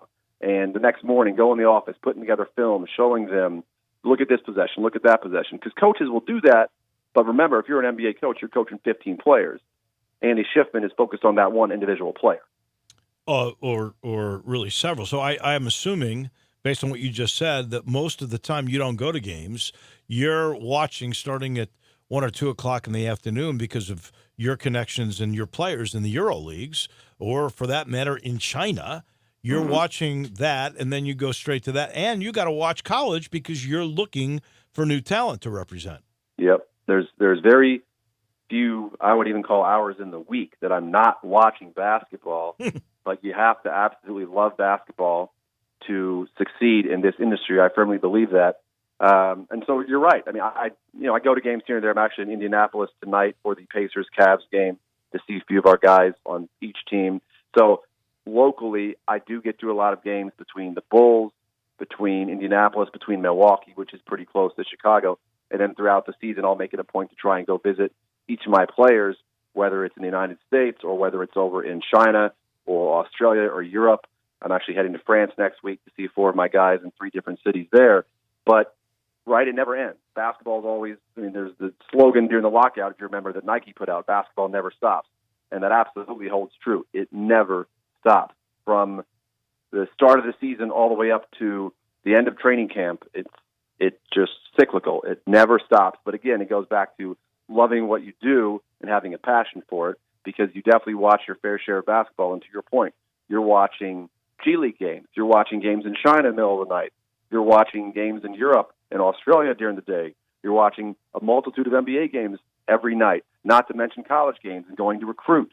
So there's a reason I'm single. We'll just call it that. Well, but happy. Exactly. You also bring up more and more we're seeing European players that we don't know a lot about that become household names. Maybe the greatest example of that could have been Luka Doncic from a year and a half ago. No one knew him. And then now he's the greatest thing since sliced bread as we were getting ready for the draft that he got drafted in. Give me a name of a guy or two. They don't have to be your guys. If you want to throw those out there, fine. Give me a name or two of guys we don't know anything about now, but you know that in the next 2 years or so will be NBA players. Sure, I'll give you three. Oh, okay. So one is a kid at Maccabi, Denny Avila, I think is his last name, but he's a pretty big point guard. I would say a point guard in a forward's body, and he plays with my guy Tariq Black out there. And so if you pull him up, Tariq Black is your guy? Yep. Oh, I love to hear that. How's he? Yeah. You'll have to tell me how he's doing after this. Yeah, no, he's doing great. They just won today, actually. But this kid, Denny, he's a young kid. He'll be draft eligible next summer. And what happens a lot of times, young kids like that, when they're on a team with grown men, they don't really get a lot of opportunity and a lot of playing time. So if you were to go and look up this player, Denny, and pull up his stats, you probably wouldn't be impressed. But it's more about projecting out what he can do, given what he has shown, his physicality, his measurements, et cetera. So believe you me, there's been enough NBA people over there going to Tel Aviv to watch him play. So he's one player that is probably earmarked as a potential top 10 pick right now, and that could fluctuate, obviously, like it always does. So that's one name to watch. Two other French kids. One name is Killian Hayes, who's a point guard. Some question his ability to play point, but right now we'll call him a point guard. He's got good size. He's a young kid playing in France. He was playing in France growing up, and now he's playing with a good team in Germany. Doing okay. I think he'll be a first-round pick, Killian Hayes. And then the other kid that people have earmarked as a lottery pick who plays on this team, Tony Parker's team in France. The team is Asvel. I actually have a client, Adrian Payne, who plays with him. That's one of the teams I'm visiting when I'm in France. His name's Theo Madelon, and I believe he's a guard. He's out right now with an injury, so hasn't played recently. But he's of those three, I would say him and Denny are probably at the top of the list in terms of players you will hear a lot about next June, and you will see their name called. And there will also be several other players that crop up that teams will draft or potentially draft and stash in Europe that might not ever play in the NBA or come back to play in the NBA in future years. But for right now, I would say keep an eye on those three names. Great stuff. All right, last thing. You mentioned our friend Tariq Black. His mom and dad listened to this show. So I have to say, we know he made some decent money, and I think he's done a good job of saving it from what I've been told. Yep. When he played in the NBA. Do you make a good living? I think he's Maccabi Tel Aviv? Correct. So what kind of living do you make in Maccabi Tel Aviv? Well, first off, I'll say if the Blacks are listening, hello. They hear Judy and I talk quite a bit. Good. Tariq has set up this foundation, the Tariq Black Foundation in Memphis, which is doing wonderful things for young men in Memphis. I actually was a guest speaker at an event they had over the summer via Skype, and I absolutely love to help Judy and the Blacks out. And Tariq obviously is my guy. I've known him, day one at University of Memphis. So he is a phenomenal human being on top of just obviously a high-level basketball player. But the reason I get so excited about working with Tariq is just who he is. And obviously as Memphis fans, you both know the sort of character that Tariq represents. So I'll leave that aside because I can go the whole next hour talking about Tariq as a human being and a friend. But, look, you can make great money. There have been a number of players that I've represented that have turned down NBA opportunities because they're making too much money in Europe. Now, our goal for Tariq is to get him back to the NBA. He was very close over the summer, and he had in his contract the ability to sign with an NBA team before going back to Maccabi at the very end of July, and will have that same ability next summer. He signed a 2-year deal, and I don't want to divulge details in terms of what he's making over there, but to your point, it's absolutely competitive with NBA money. And the thing that a lot of people don't realize, Dave, is in Europe, it's all net of taxes. So what you sign for, you take that back, you report it on your U.S. tax return, and you have a certificate from your team that shows that taxes were already paid on it. Now, this is not a topic of conversation for this call, but point is, it's all net of taxes. So if you're comparing apples to apples, and you're saying, all right, well, we've got a player in Maccabi making $1 million, that's going to be more like $2.2 million, let's say, depending on the tax rate. And players over there have no expenses. The team covers their housing. They cover their flights. They'll cover flights for family members. They'll give them a car. They'll give them a meal allowance at times. So it's great living. And then Tarek is just blessed enough to be in Tel Aviv, which is essentially Miami overseas. And it's one of the nicest places to ever live and play. I went to go visit him in March, and I didn't want to leave. The team, I was fortunate enough that the team hooked me up with a nice hotel right on the beach. And I told Tarek, I said, hey, I'm just going to stay here the rest of the season. You keep playing, I'll just be here. Well, some of Tel Aviv, to me, looks like Honolulu, to be honest. Yeah. And I don't know, but do they pay announcers like that too? Because I know a little Hebrew, and maybe you can rep me. Well, I'll get you to our coaching and broadcasting division. I'll get that set up as soon as we get off this call and see what we can do. They might pay you in shekels, though. Bavakasha. Yeah. He'll take it, Andy. That means thank you. Thank you, Andy Schiffman. We appreciate it. Thank you, Andy. Outstanding. Appreciate it, guys. We'll talk. I'm going to be in Europe, like I mentioned, next week, but in 2 weeks, let's catch up for sure. Absolutely. Thank you.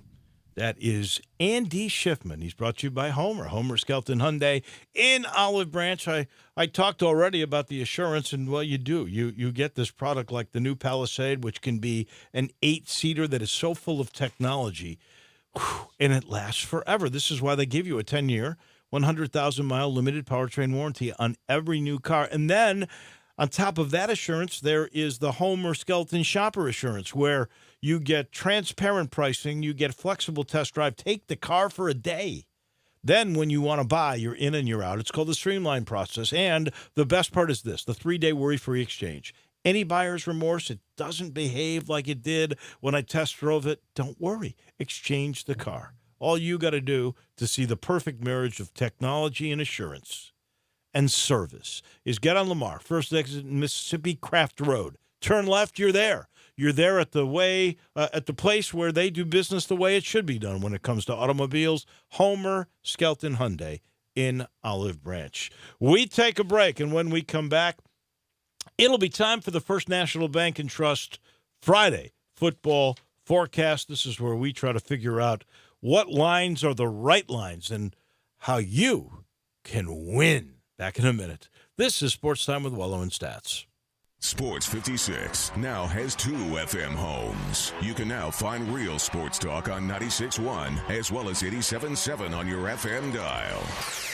Hewlett & Dunn, nestled on Old Town Square in Collierville, has 4,000 square feet of the largest boot selection in 200 miles. International boot legends Luke Casey, Double H, Red Wing, Ariat, Justin, and Tony Lama. Hewlett & Dunn has rubber hunting boots by Dry Shod and recently has expanded the selection of safety work boots. Filson Hunting Gear, biggest selection in 3 states, and now carrying Duckhead. Western wear, hunting attire, jeans, belts, hats, and more at 111 North Center Street, Collierville on Old Town Square. You need to stop by Hewlett & Dunn? You bet your boots. Hey everybody, this is Coach Penny Hardaway. There's a comfort in being home, and to me, comfort food and family makes Memphis the place to be, along with having the best basketball fans in America. I like pulling into Corky's and getting one of their family party packs. How can you go wrong with pork, beans, slaw, sauce, and buns for only $5.99 a person? It is so easy. I can call ahead, order online, or just pop in. Tailgating can't get any easier. Tell them Penny sent you. Encore flavor, Corky's barbecue.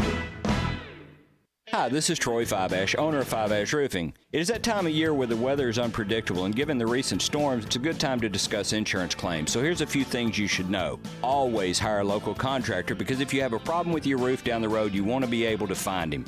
Never allow anyone to pressure you into signing a contingency contract. They're used as sales tools, making you feel committed, and the truth is, those contracts are not worth the paper they're written on. Be careful of door-knocking salesmen. Some are reputable, but many are not. They canvass the neighborhood and tell everyone to file a claim, working their percentages and not caring if you file a claim even when they know the likelihood of it being approved is low. Some will even damage your roof, hoping to convince the adjuster it's storm damage. That's fraud, and contractors have gone to jail for that. So do your research and know who you're hiring. Five-Ash Roofing, the official roof of the University of Memphis Athletic Department. Fair, honest, and ethical. 367-0050 or memphisroofer.com. Five-Ash Roofing, it's what we do. We're here for you.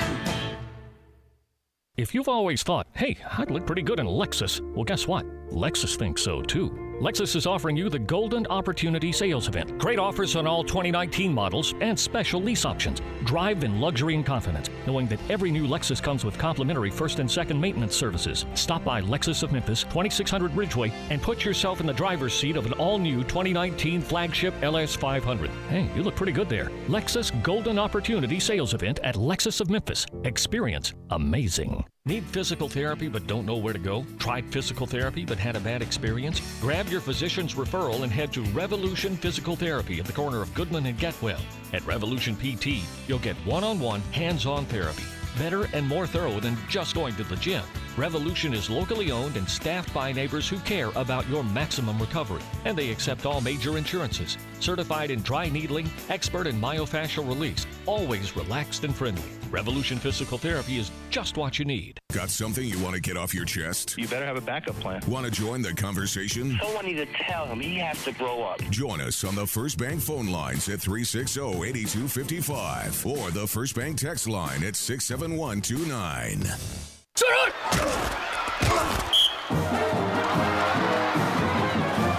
Time for the Friday football forecast from First National Bank and Trust, a division of First National Bank of Eastern Arkansas.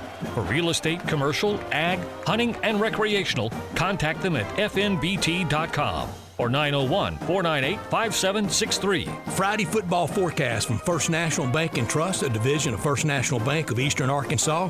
Real estate isn't something you purchase or develop or desire. It's something you appreciate, respect, and know. With real estate, there's no gray area. You either know it or you don't. First National Bank and Trust, a division of First National Bank of Eastern Arkansas, they've known it since their beginning in 1886. Clients depend on First National Bank because they know real estate.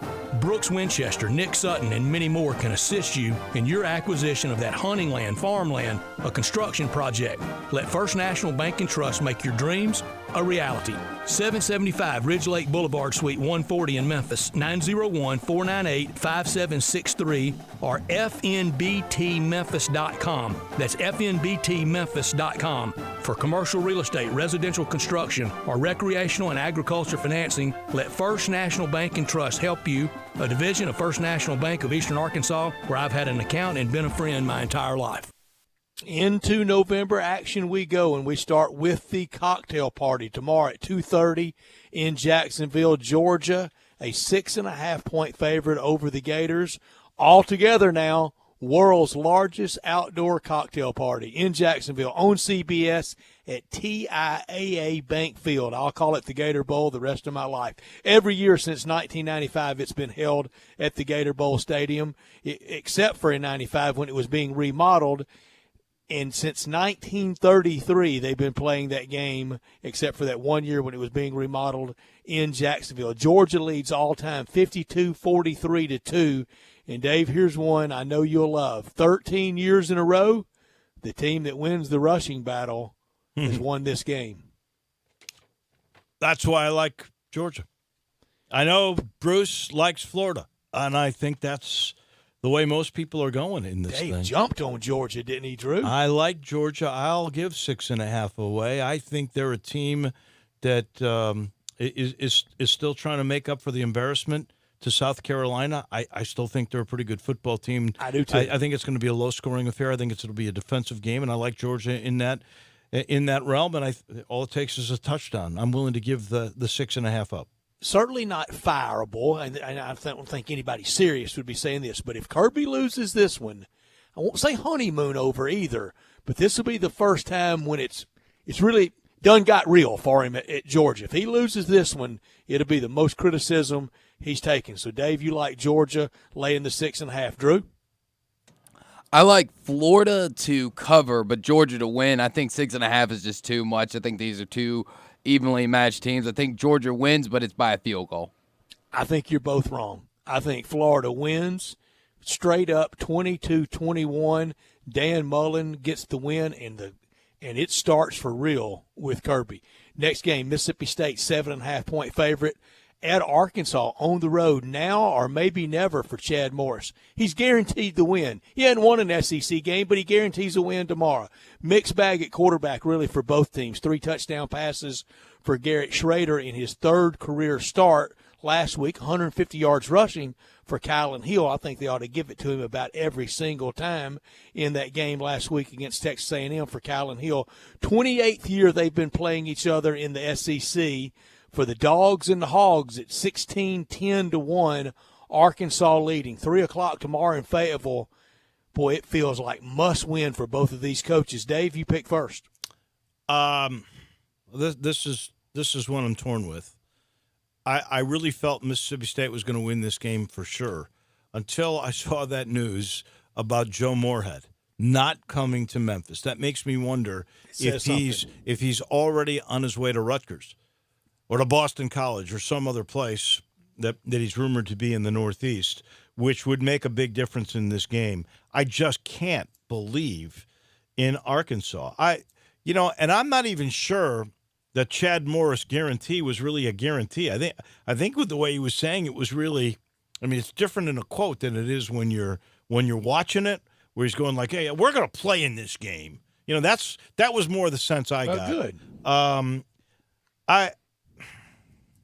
I'm going to go with Mississippi State. I'm going against everything Bruce is doing in this game in this week. I'll take again. I'll give away the 7.5 because I just don't believe in Arkansas. I'm going to take the Razorbacks to win the game. I'm going to take the Chad Morris guarantee. 24-23, Razorbacks plus the points. They don't need them. They win the game straight up. Drew? Man, you crazy, because the last time I checked, Chad Morris ain't Broadway Joe. So I'm going with the Bulldogs minus the 7.5. They win easy. This is a chance. I know I made ground last week, but this is a big chance to move This up. game is big for you because back to the preseason, you have a one-game – you and Drew both have a one-game lead over me. Back in the preseason, you picked Arkansas to win this game, and Drew and I both picked State to win this game. So this is big all the way around. Next game, Auburn minus 19.5 down here on the Plains against Ole Miss, a matchup of the first AutoZone Liberty Bowl ever played in Memphis. These teams met in '65 at the Liberty Bowl Stadium for the first Memphis AutoZone Liberty Bowl. Ole Miss 5-5 at neutral sites versus Auburn, but only 3-15 against them at Jordan-Hare Stadium. 11 fumble recoveries and 12 forced fumbles by that great Auburn defense this year. They're third nationally behind UAB, Illinois in both of those categories. Ole Miss tied for third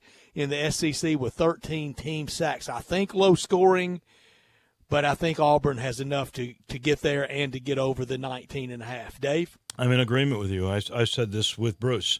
I think Ole Miss is going to keep the ball, which is going to keep possession down for Auburn, and I think they can hang. I don't think they win the game by any means. I think they lose by 10 or 12, but that's enough to cover the 19.5. Too many points. Give me Ole Miss. No, I got Auburn winning and covering. I got Auburn winning 38-14. But okay. So you're going Auburn all the way. But you like Ole Miss plus the points. Yes. I like Auburn winning, but give me the points because I think Ole Miss covers. You got them, Drew? I'm with Dave exactly. Ole Miss covers, but Auburn still wins by about 14. Next game, the big one, the Tigers minus the 5.5 over SMU. The whole world watching. SMU ranked 15th, highest ranked since being number 3 in 1985. Tigers lead 8-3 all time in this series. SMU leads 86-20 after first quarters this year.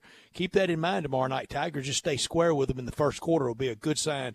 With a win, Mike Norvell will have 34 wins as head coach of the Tigers. He's already passed a really good football coach in Richard Williamson, who I think had 31 or 32 wins as head coach of the Tigers. One of the stories tomorrow on game day will be the feature of Yazoo City native Kenneth Gainwell. I think people will really enjoy that.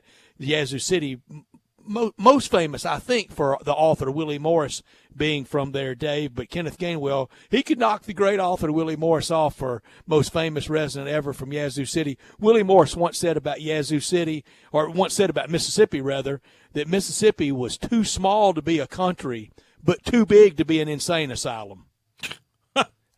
That's a good line, isn't it? My bold prediction is Kenneth Gainwell will be more famous in the end. I think he very well could be. Tigers laying I take the Tigers all the way. Big, 45-17, lay the 5.5 over the Ponies. If I didn't know better and you haven't been sober for all these years, I'd say you were hitting the bottle. 26 of them. No, sir. Tigers big. 45-17. I think Memphis is going to win this game, and I think they're going to win it in the 10-point range. They've had the Ponies' numbers, and, I really shouldn't have said that because if you look, Memphis did a 63-0 on them. In the first half, Paxton Lynch threw for 7 touchdowns to 7 different receivers, and they didn't even play Paxton in the second half. And then they put 55 on him the next year. So, I think they got their number. I think Memphis is going to win the game. I'm just saying 45, Drew. Everybody remembers what happened to Tulane 2 weeks ago. Copy and paste. That's what's going to exactly happen this week. Memphis comes out hot and fast, and Kenny Gainwell goes for at least 150 on the ground. Brady White, 3+ touchdowns. Give me the Tigers. You're up there That's big a with lock. me. You're in That's the a 40s lock. too, aren't you, Drew? Yes, that I was am. that was like the Tulane score. My college football lock, I'm going to take Wake Forest minus the 7.5 over NC State. Wake wins it easily, 41-10. Dave? My lock is Oklahoma State only having to give at home 2.5 to TCU. Oklahoma State over TCU. Yeah. Is TCU Oklahoma State's 2.5-point favorite? Yes. Okay, you got them. Drew? I'm going to go with the in-state rivalry of Kansas State and Kansas. It's at Kansas State minus 5.5. Hopefully the adrenaline is still pumping and still going for that big win over Oklahoma last weekend, and hopefully they can get the win on the road in Lawrence. So give me the Wildcats over the Jayhawks 5.5. 5.5. Well, that was one dreadful fourth quarter after 3 great quarters for Kansas State last week against OU. Dave, your college football shock. My shock is I like Tulsa getting 10.5 at Tulane. I think the game is going to be really close. I think it's a field goal game. I don't know. Don't say it. Don't say. I don't know. Don't say who field will goal win. with Tulsa. Don't say field goal with That's Tulsa. probably true. That's true. But I'm getting 10.5, so I'll take Tulsa. I'm going to take Vandy plus the 15.5 over South Carolina. South Carolina wins, but give me all those points in Vandy. Drew? I'm going to go with Purdue at home plus 4.5 against Nebraska. Not only do I think the Boilermakers cover, but they beat the Black Shirts up and down the field. Nebraska and Scott Frost, they haven't gotten it this year, and I don't know if they ever will turn it back around. Give me Purdue. That's the big Fox early game. NFL, bright and early on Sunday morning. Houston minus 1.5 over Jacksonville.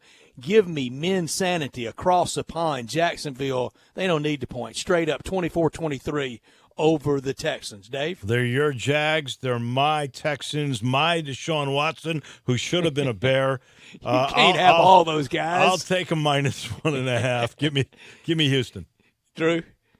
I think this is probably the 25th game Jacksonville has played in London because so. they play like two or three a year. They're gonna be so the they've got London. They got the home field advantage. So give me Jacksonville. You're right about that. 3-3 all time in Jacksonville. The Jags are. They have played a lot of games. Well, you heard Rick Horrow. Well, you didn't hear Rick Horrow yesterday.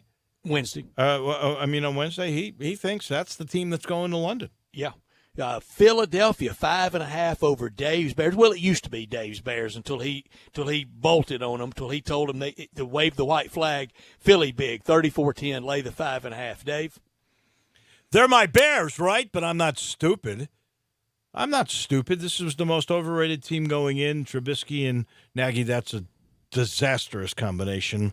I love my Bears, but Philly's going to beat them. I don't think he loves them, Dave. I don't think he does either. I don't think he knows what fandom totally is. Totally abandoned I'm them. trying to win picks here. That's maybe that's why your problem is. Drew. Wow, Dave. Wow. How about some is, loyalty wow. every now and then? Yeah. I'm gonna go with Philly. Big. So group lock. Philly That's a big. Philly lock. Philly group lock. Stay with your NFL lock, Drew. Who is it? My lock of the week, give me the Jacoby Brissett and the Colts minus 1.5 at Pittsburgh. Oh, I love that. That's a great pick. Dave? That is so funny because it is my lock as well. I like the Pittsburgh side of it. Dave taking the Pittsburgh side. You get the 1.5, Dave. Give me Carolina. I'm going to lay the 3.5. The Titans can't continue. Hold on. I blew that. That's my shock. Okay. My lock is Seattle 5.5 with Tampa. No worries. So you're going to take Pittsburgh as your shock. Yeah. And Seattle minus what? My lock, -5.5 with Tampa. -5.5 over Tampa. Dave, I love that pick. Drew, your shock. My shock, I'm going to the West Coast. Give me the Detroit Lions +5.5 in Oakland.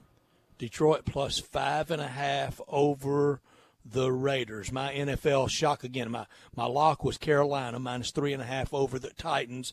My shock, Dolphins +3.5. They don't win straight up. They just lose 17-14, and I get there by the hook. You're kidding. I get there by the hook. You're kidding. You're going with Miami. That's our First National Bank and Trust Friday football forecast. First National Bank and Trust, a division of First National Bank of Eastern Arkansas for real estate, commercial, ag, hunting, and recreational. Contact them at fnbt.com or call them at 901-498-5763, a proud division of First National Bank of Eastern Arkansas. I also want to point out that we've got this great promotion that we've started called Home for the Holidays. Go to sports56whbq.com, and when you go there, you register the winner. On the 20th of December, we'll have their house note or their rent paid for a year.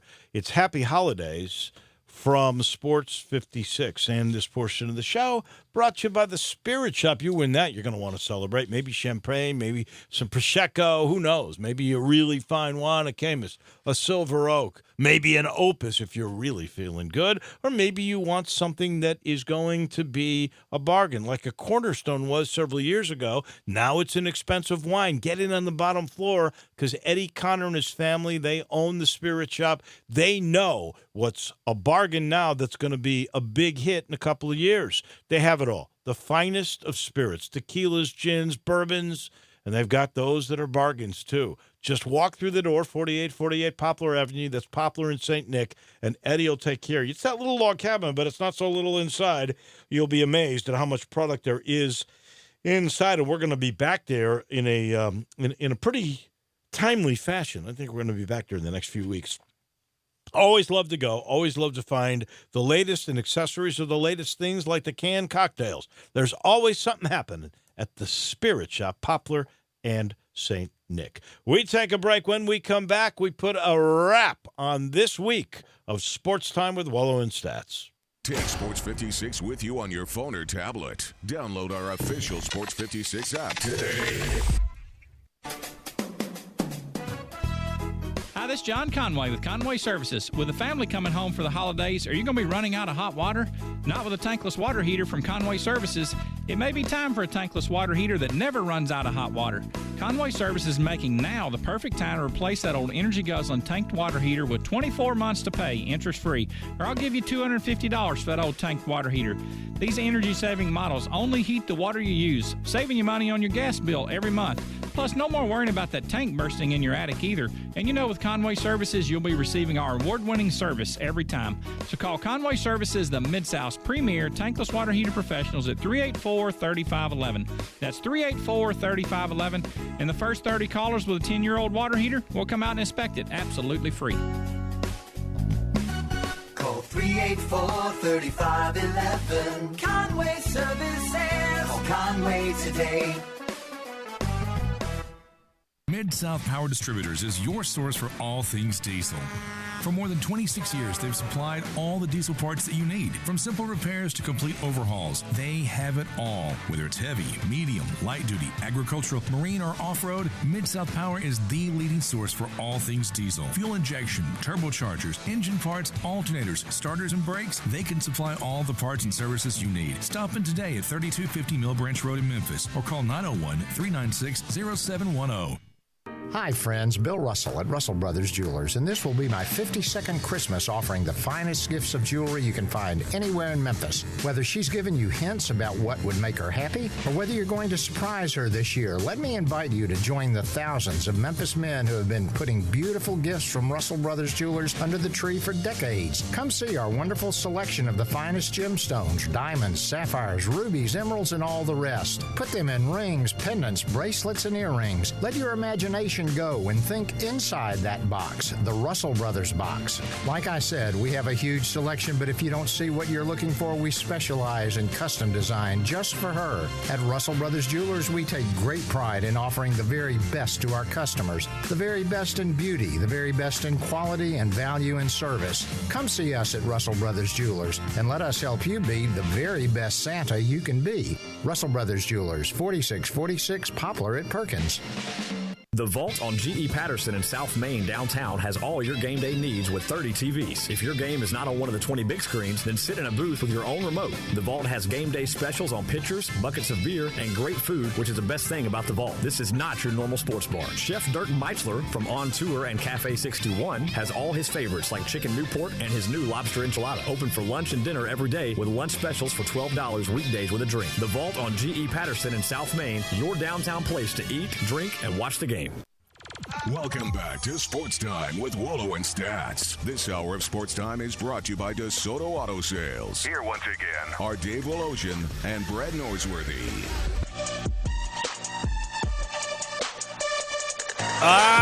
Did you make a phone call? I just got my credential. Well, Dave, I had to throw a little weight around. I can't for pick you. it up till 9. I know. Me and Jeff Brightwell, we're in. Good. How about that? See, some of the big shots, they get the 6:45 a.m. pickup. We got a 9 o'clock pickup. That's all I can But there's people beyond me. So, I guess I feel somewhat. You better stay to the better. end, Dave. I'll be disappointed if you don't. I'll think about it. I'll let you know if he tells the truth, too. Because I'll have eyes on him when he gets there. Yeah. I should let everybody know this portion of the show is brought to you by Conway. It's cold outside. I bet you run out of hot water if you're not careful because you got the tanked water heater, the tanked water heater, which sometimes bursts. And if you've got it in the attic, now you got a major problem. You never have to worry about that if you get the new technology. So affordable. And now interest-free for 2 years, or you can get $250 for your old tanked water heater from Conway, 384-3511. This new technology saves you money, and it's affordable now. It saves you money, honestly, because in the long run, you only heat the water you use, and you never run out of hot water. That's the beauty. So if you're the male in the family and you're chivalrous and you let kids and women go first, there's hot water when you get in. Go check it out. Call 384-3511. Get a new tankless from Conway. It's crunch time.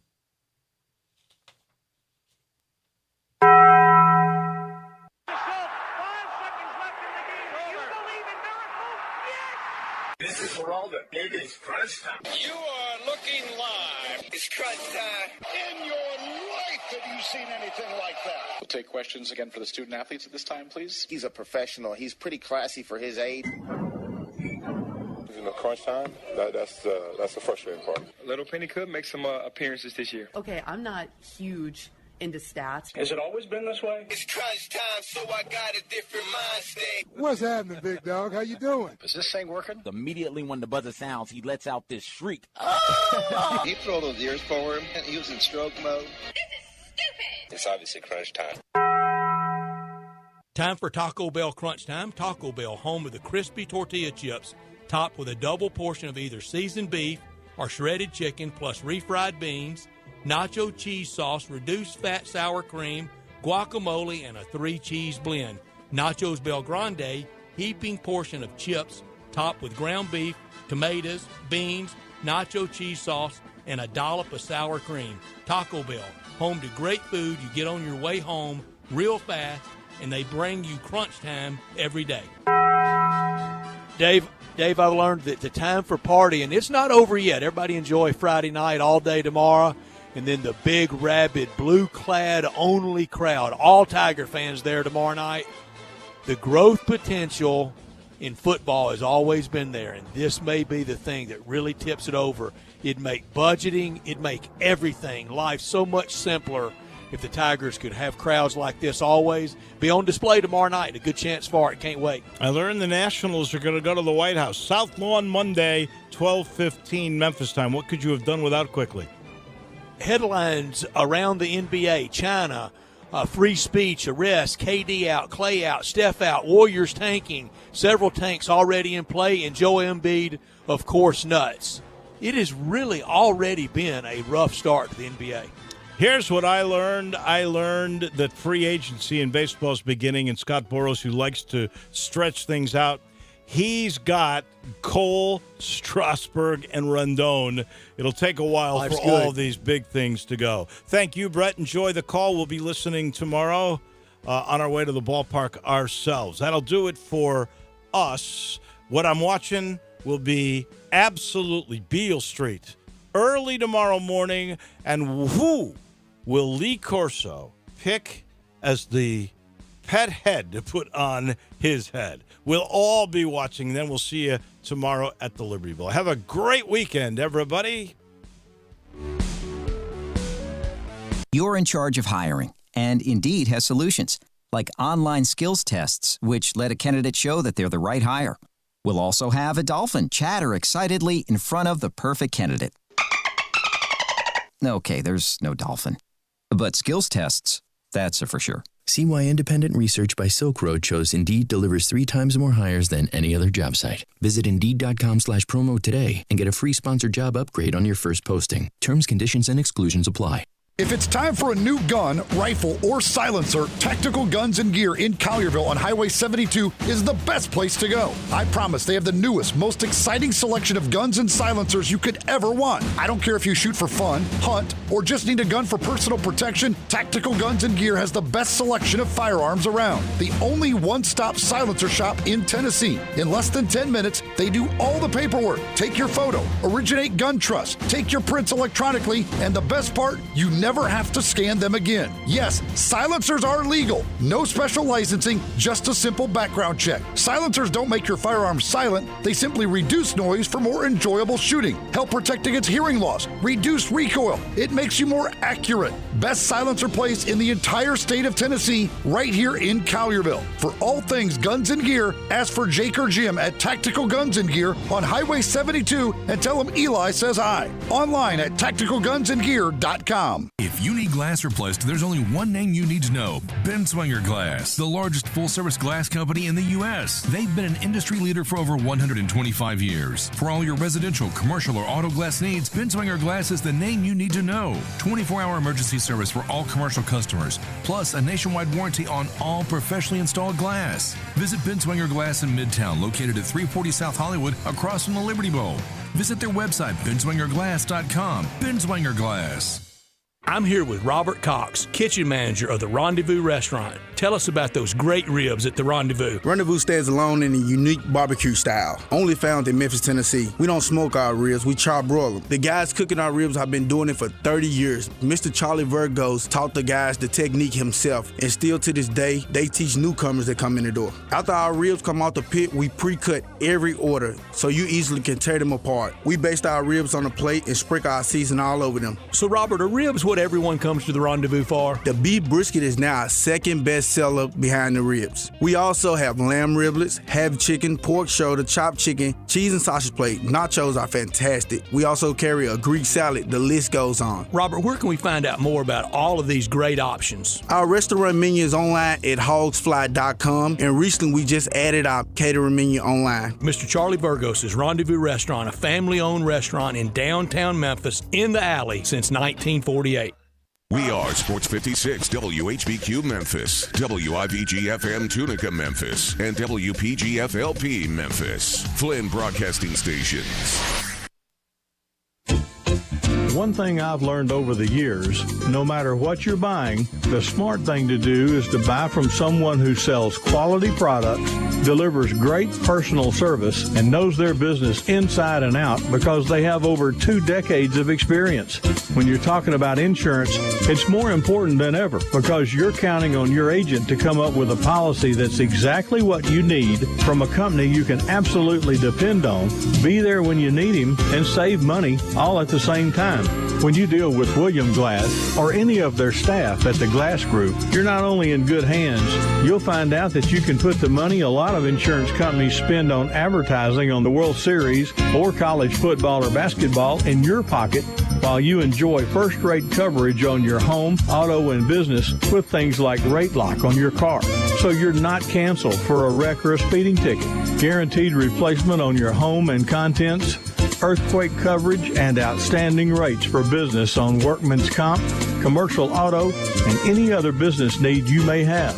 Worried about mayhem? Call William Glass at the Glass Group, 843-1190. They'll handle it for you. 843-1190.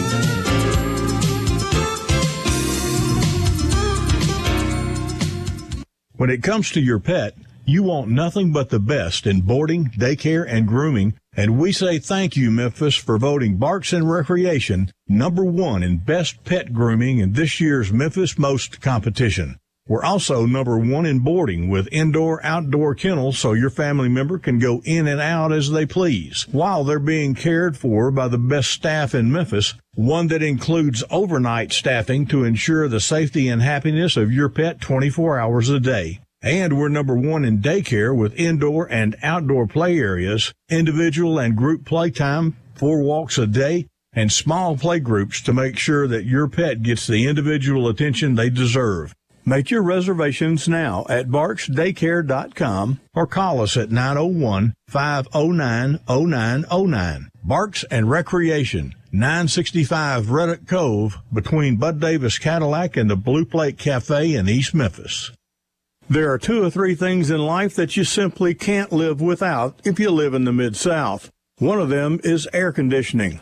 We take it for granted, never think about it, till it stops working, and then when you're miserable, you make the mistake of calling the big name company, and you pay way more than you should, or you call somebody who shouldn't be working on your lawnmower, much less something as important and complex as your HVAC system. When you need air conditioning or heating help, make the smart call to Dunn Heating and Air Conditioning at 494-9040. Brooke Dunn takes pride in his work. He'll treat you fairly, he knows his business, and he comes with the complete backing of the old Rain Man, and University of Memphis supporters will undoubtedly remember his grandfather, Coach Al Brown.